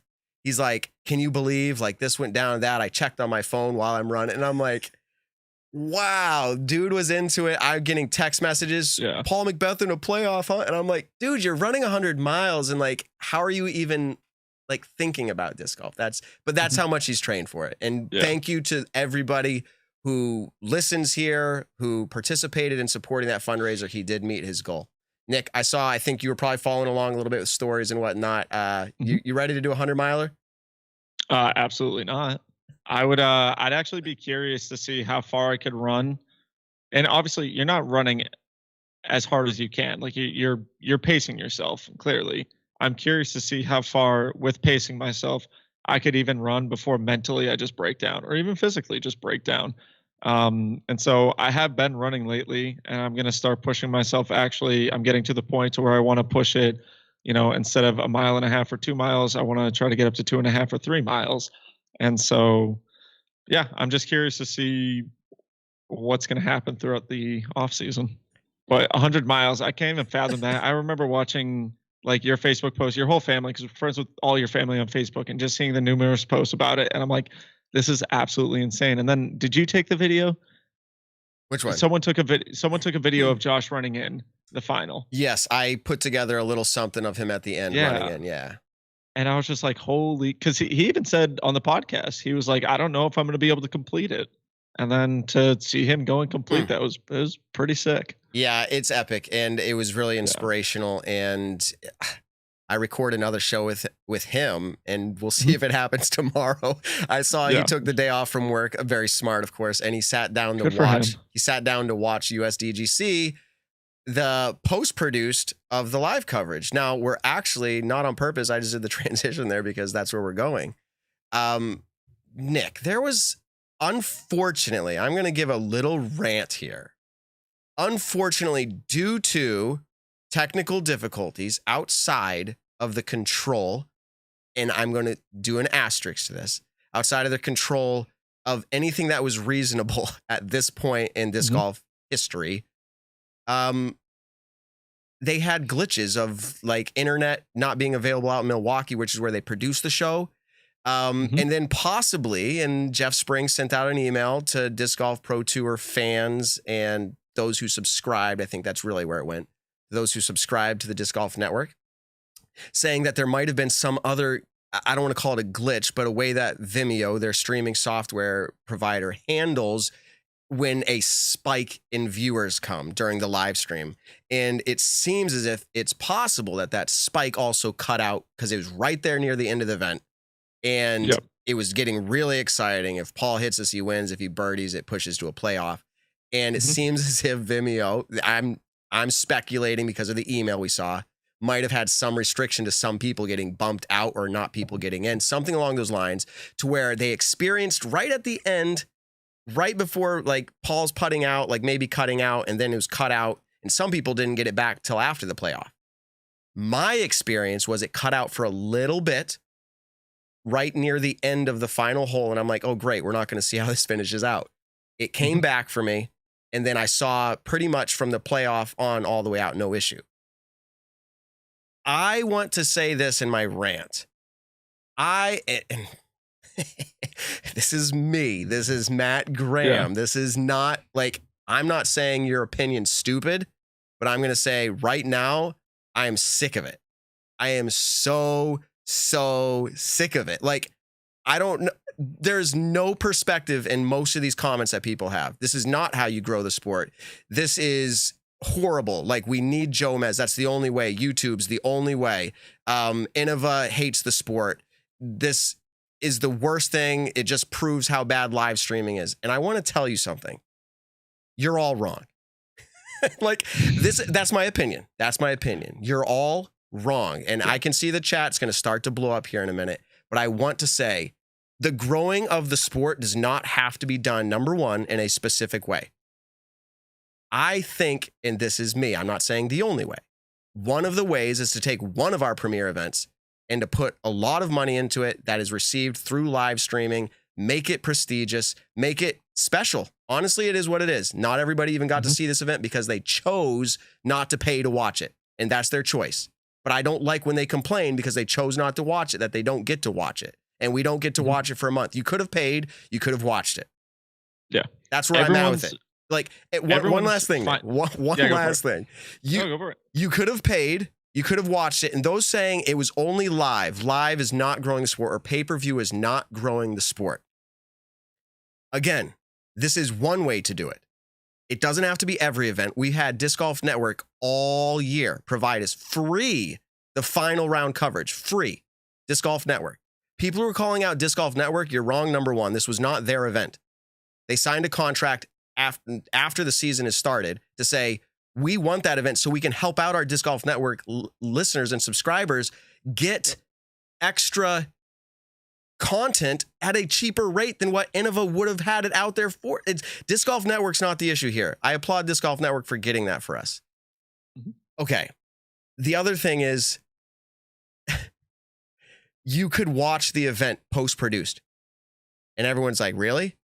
Yes, you can. The fact that it was live, they put it up almost immediately right after, where you could watch it post. So people are saying, I can't, it doesn't fit in my schedule. I get that live argument, and I actually think that's very valid. Not everybody has that time to do that, but you can sit down. My brother did it today, watched it out in true fashion of it, felt like live, and their production, they had 40 people as part of this production. This is not a joke. That to me outdoes anything that Jomez, Central Coast, or anybody has ever done as far as the amount of production team. And if you got to experience it, I'm almost done with my rant. If you got to experience it, you saw so much, not downtime. You saw so much action, non-stop. In fact, I have little kids at home who watch this disc golf tournament. And my wife goes, hey, at the next commercial break, you got to go clean your room. And I said, honey, there's no commercial breaks anymore. Like, this is all action. It is phenomenal. That was the best production I've ever seen. My rant is going to that point because when it cuts out, that is unfortunate, but that does not have to do with the actual content quality that you could see minutes after it completed. They had the 3-hole replay minutes after it's completed that you could watch in its entirety, so you didn't miss anything. So I think it's funny when people complain that live sucked, but they don't even like live. So then watch your post-produce, which went up 3 minutes later, and enjoy your post-produce, but you can't have it both ways. All right, Nick, that was it. And by the way, I love everybody out there. Sometimes I get in a rant and my wife love everybody. My wife thinks that we're getting divorced sometimes because this is the way I go off. And she's probably not wrong. I need to calm down. But no, that was my rant, Nick. I had to get it off my chest. If you're passionate about something, don't apologize for it. Go out and be passionate about it. I mean, I want to agree with pretty much 99.9% of the things that you said. I'll always be an advocate for live disc golf. I love live disc golf. I love being able to watch in person big tournaments. Not everyone is able to do that. But being able to watch live coverage, and every so often there are technical issues. Everyone here is talking about growing the sport, and we got to do this, we got to do this. We're in the stages of that getting to there. The pay-per-view argument, what was it? If you weren't a DGN subscriber, was it like $25? If you weren't DGN, it was 25. Yes. And then if you were DGN, it was 20, right? Yes. Okay. Not everyone's financial situation is the same. $20 to me is not a lot of money when it's something that I am so beyond passionate about and that I love watching. So for me personally, this is my opinion, I am very happy to pay $20 to be able to watch 4 days of arguably the biggest tournament of the year or the second biggest tournament of the year, however you want to look at it. That's $5 a day for me to be able to watch the lead card and also multiple other shots from other competitors. Crazy thing is, I get to watch the Throw Pink women's event where one of my best friends is commentating it. And then I also get to watch the MPO coverage for $5 a day. That's not a lot of money. Don't go out to eat that day to McDonald's or something like that. But now I'll talk about without my opinion, this is just what I think. I guess it's still kind of my opinion, but where I see other sports people, a lot of what people are saying is you can't bring new eyeballs to a sport behind a paywall. And I think that's true to somewhat of a point, but at the same time, look at what UFC does. Like, if you want to buy the main fight card for a UFC event, you have to spend, I don't know, $100, and you get to watch UFC for multiple hours. Don't get me wrong. This was one event. I agree with you. Well, also, it was one event, but it was 4 days long. No, I know, but Like, I just mean like we're not charging the whole season. Oh, Evan's yeah, trying to cut it. that's the other thing. Yeah, that's the other thing is that the pay-per-view, this is only one pay-per-view tournament. And to be honest, like, I don't think that's a bad idea. I really don't personally. But at the same time, like, kudos and shout out to DGN, even putting themselves in the position, because they know people want to see disc golf. And so they're going to put themselves in the position to be able to give people disc golf. And if you're a DGN subscriber, it's only $20. If you're not, it's only $25. It's not like it went from $20 to $80. And like I said, it was literally 4 days of watching a major championship and then watching a massive A tier for the women play that almost felt like a major championship from what a lot of them have been saying. Well, I don't know. Evans, yeah. I was gonna say, Nick, you're a big Celtics fan. How are you able to watch the Celtics, especially down in Virginia now? Weird. Okay. So Hulu Live Sports, or like Hulu, I forget what account it is, but it's whatever one comes with sports. And I have to pay Hulu every single month to watch that. Whenever people say other sports are free, I just want to mute my microphone and yell in silence. And I just want people to see me yell. Like, you have to pay, unless you're going on Reddit or you're going on these pirated websites, which if that's your thing, go for it, do it. But I love watching the Celtics basketball. Guess what I got to watch the other day because I pay for sports? I got to watch the Red Sox beat the Yankees. I also got to watch the Red Sox, because of ESPN, do a walk-off home run in the bottom of the 13th inning last night. Like, I pay to be able to watch these massive things in sports, and I'm fine with that, because how is the sport going to make more money? How is the sport going to be able to get better? I want to say, first of all, if this is your first introduction to me, I don't usually run the show quite this way, but it's been building up this week. Secondly, this is how, in my opinion, and I know disc golf is kind of unique here, sports are supposed to be consumed. And I say supposed to, that's a hot topic, right?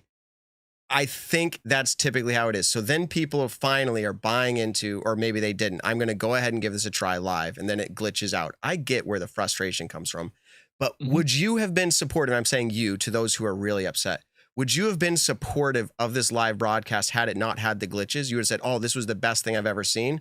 Or would you still be doing thumbs down on it? That's my question, because I think that's where your tendency is lying, because I watched it in the production.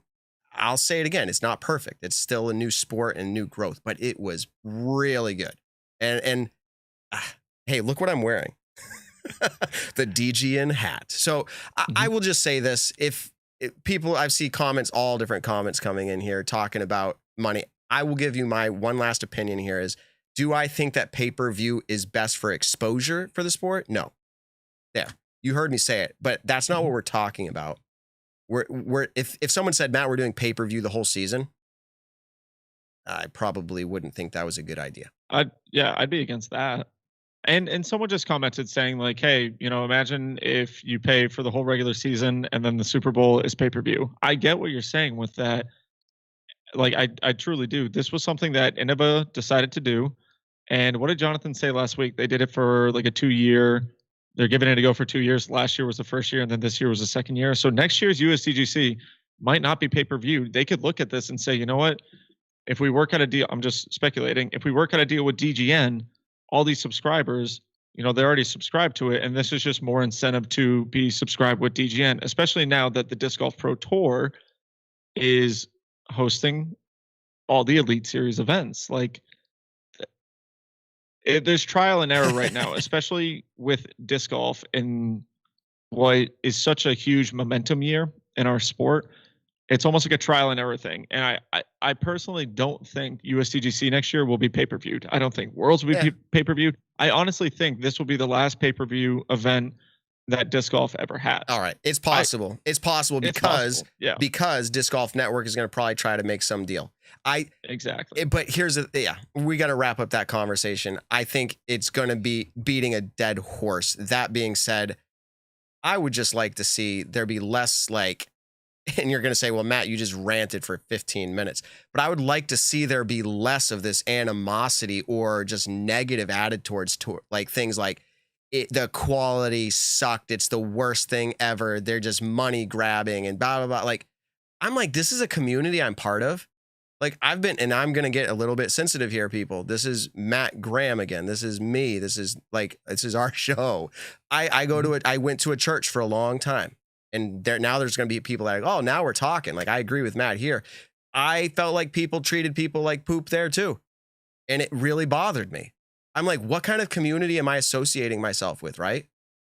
That's something I have to work through as a person. But opinions are okay. But just to be so negative and call out how bad it is, it's the worst thing. I get it. We're a talk show. We do the same thing. But thank you from Fresno for the $2 super chat, by the way. But just generally try to have some perspective. And for those of you saying that the quality was Nintendo quality, I don't know what you were watching because I was watching in full HD and I paid the same dollar amount you did. So I think it's your internet. There, I'll end it on that. All right. It's a discussion that it happens so often, but it's really hard to come down with a settlement at the end of it. I mean, people are going to have their opinions on everything, and people are going to what will happen in the future. We talk about change, we talk about growth and everything like that. I mean, I'll end it on this. If you want to talk about really quick the growth of disc golf, go and look up the 2014 USDGC in the playoff and look how many people are standing behind Paul when he has literally the exact same putt. And then look at the pictures or the video of Paul's putt here in 2021. The growth of the sport it's there. The sport is rapidly growing right now. And I think there's going to be a lot of things next year that happen. They're going to be for the better. And so, I mean, trial and error. USDGC did trial and error stuff. It is what it is. It's over now. You know what happened at this point. Paul McBeth won and Missy Gannon won. There you go. I hope people appreciated the extra rant. They're just driving around. And what happened is they're stuck in traffic now on their way home from work. And it's just getting worse. And they're hearing us just spout out about all this stuff. And they're getting angry. They get home and their loved ones are like, what's wrong? They're like, I just finished listening to Nick and Matt show. Sour grapes, baby. I almost want to say one thing, and as a point of positivity, I think it's really awesome that people like to consume this sport in different ways. I think people are going to love watching live. I love watching live the best because it's in the action. If I'm not watching live, I'd rather follow UDisc. People are going to love watching post, and they're going to like to see it afterwards, more condensed, maybe a little bit higher quality because it is post. And that's awesome too. If that's how you consume, that's totally cool. People might even like pay-per-view just because you get the extra bonus. They had more cameras, they had more options, they had more people on staff. It was even better than it normally is, besides, the big hiccup with the glitch, but that's another story that Matt got into, which is okay. People like it in all different ways. You might not even want to watch coverage and you just want to follow the scores. All those ways are great. I don't like people saying one way is the better, and your opinion's better than other people's. Pay-per-view could be a good model. It could not be a good model. Pushing live so much could be a good model. Could not be. Going only, there's so many different ways. There's so many different opinions. Watch what you like to watch. And if you don't like to watch it, either give it a try or respect it. Mm-hmm.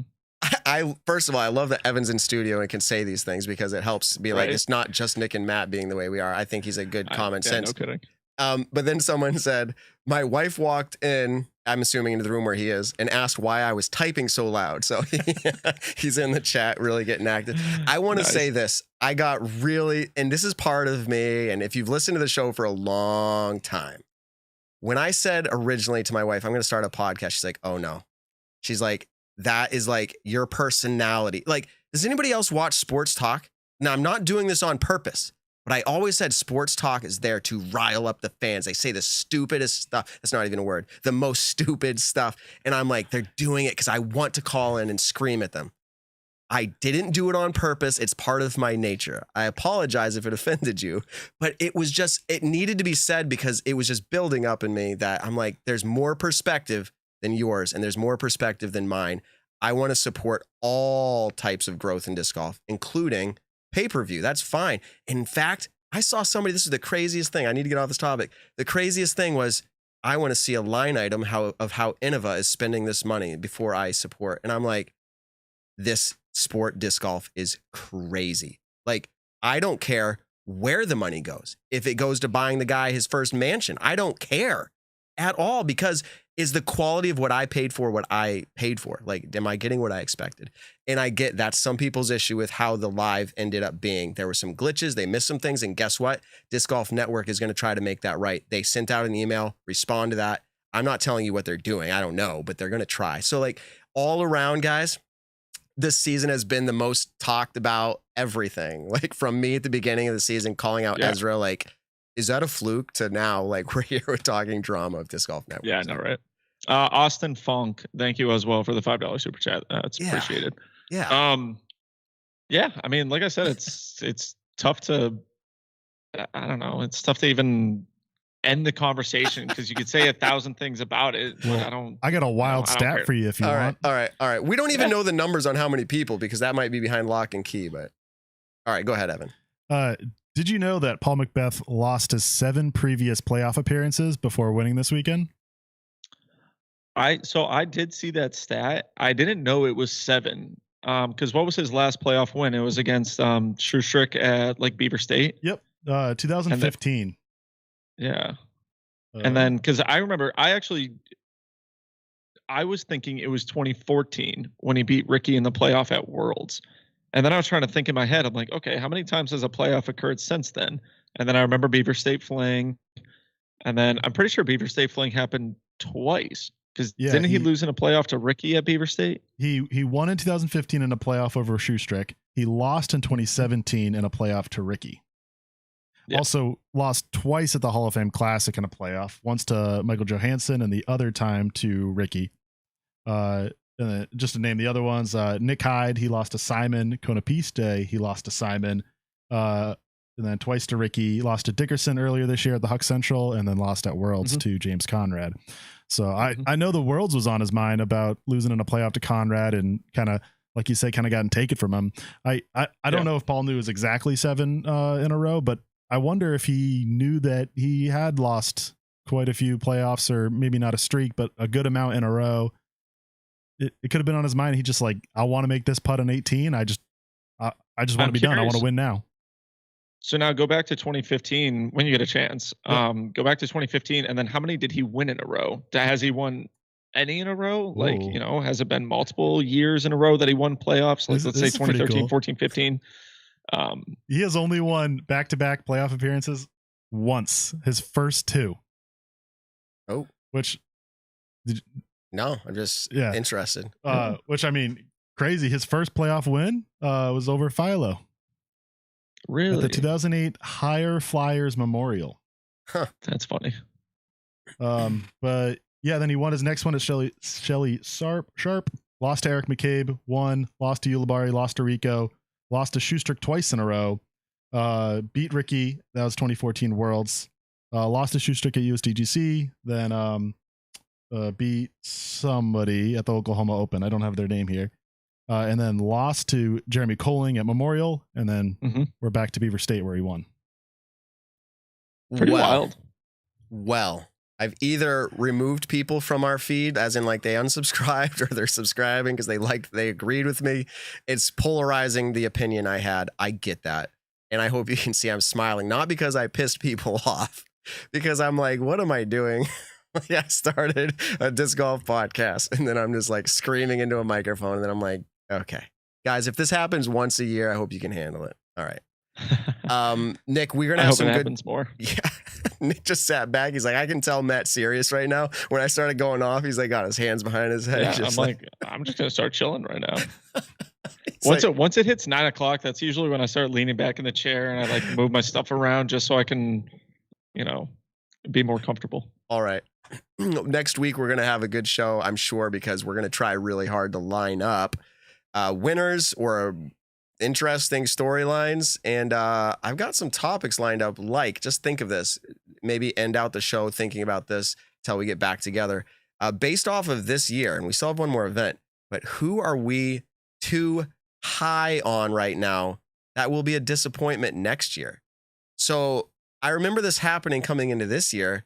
Some names, Kevin Jones, right? He won the finale last year. And I was like, oh man. In my head, I started playing him too high.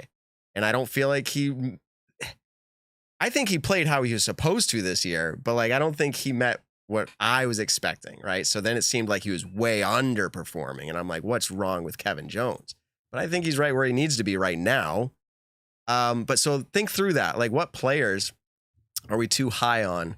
And we'll have to wait until the finale's over to kind of see what we're feeling. But I think we made it to that point. Nick, I think we have, unless you got anything else, or Evan. No, I just want to say what a star-studded show we had tonight. Wow. I mean, Andrew Zimmern, that was probably the most I've laughed in an episode. And especially after meeting someone for the first time tonight, and just even before the show even started, I was like, hey man, I got a question. My mom wants to know this. And he's like, what, sir, you not a friggin' fan of my show? And like, he was just a really comical guy. I really do hope that we can all get out for a disc golf round in the springtime up in Massachusetts. But and then having Paul on after a huge win, Missy Gannon on after a huge win. Just what a great episode. I'm not gonna lie. I'm gonna toot our own horns really quick, Evan and Matt. When did we switch the name People to the like, Nick? People are like Nick and Matt show. They're so arrogant. Show or Evan show. Yeah, they're so arrogant, Nick and Matt and Evan. Yeah. We already had people in the chat asking like how much Evan gets paid. Does he get paid? Why is he there if he doesn't get paid? Like, people want to know. We're gonna keep that secret right now until we get to open contracts here on the Nick and Matt show. I'll say this: we have blackmail against Evan, and so right now he is forced to work with us. And I'm not going to say what the blackmail is, but we got something on Evan's family, and so he's working with us. I'm just kidding. No, Evan's awesome. It's been such a, I'll just say it's been such a blessing having Evan and Statmando and all the guys that put all the work into Statmando helping us out, because we don't even, like, this week, I don't even think we talked about all the different notables that came on. Like, we're gonna have to do a recap show next week. And somebody exactly. remind me in a message. I'm shouting out to all of our fans out there who will send messages. Remind me, because as we get towards our later shows, this question that I just asked is like a wrap-up question, is part of this. Do you remember?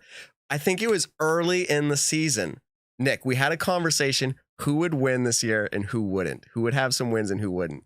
And I said, remember the notable one? I was like, Calvin won't.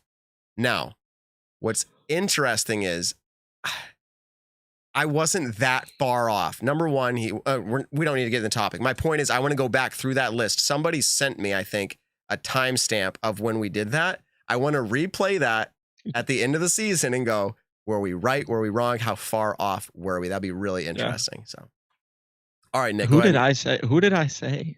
Did I say Kevin Jones or Nico again? I can't remember now. Yeah, whoever somehow can find that timestamp without Matt or I trying to do it, we would very much appreciate that. I think someone might have, but if that was you, just remind me, send me another message saying here it is again. But we'll have to somehow figure it all out. Right. Anyways, Matt, let's close it wrap it up. Cool. So, hey, everybody, go ahead, give us a like, comment, subscribe to the YouTube channel. Thank you to Foundation Podcast YouTube for allowing the Nick and Matt show to be on their channel and everything like that. Thank you to Manscaped, Hempfield Botanicals. For anyone listening post-produce, go ahead and leave a review on your favorite podcast platforms. Leave a like, however you got to do your thing on there. We hope you enjoyed the show this week. Tell someone you love them. We'll catch you in the next one. People are still calling me out, but I love them all. Nick says, tell them I love them. I love you guys. Tell them you love them, Matt. Nick, you're on. Find the Nick and Matt Show on your favorite podcast platforms or stream us live exclusively on the Foundation Podcast's YouTube channel.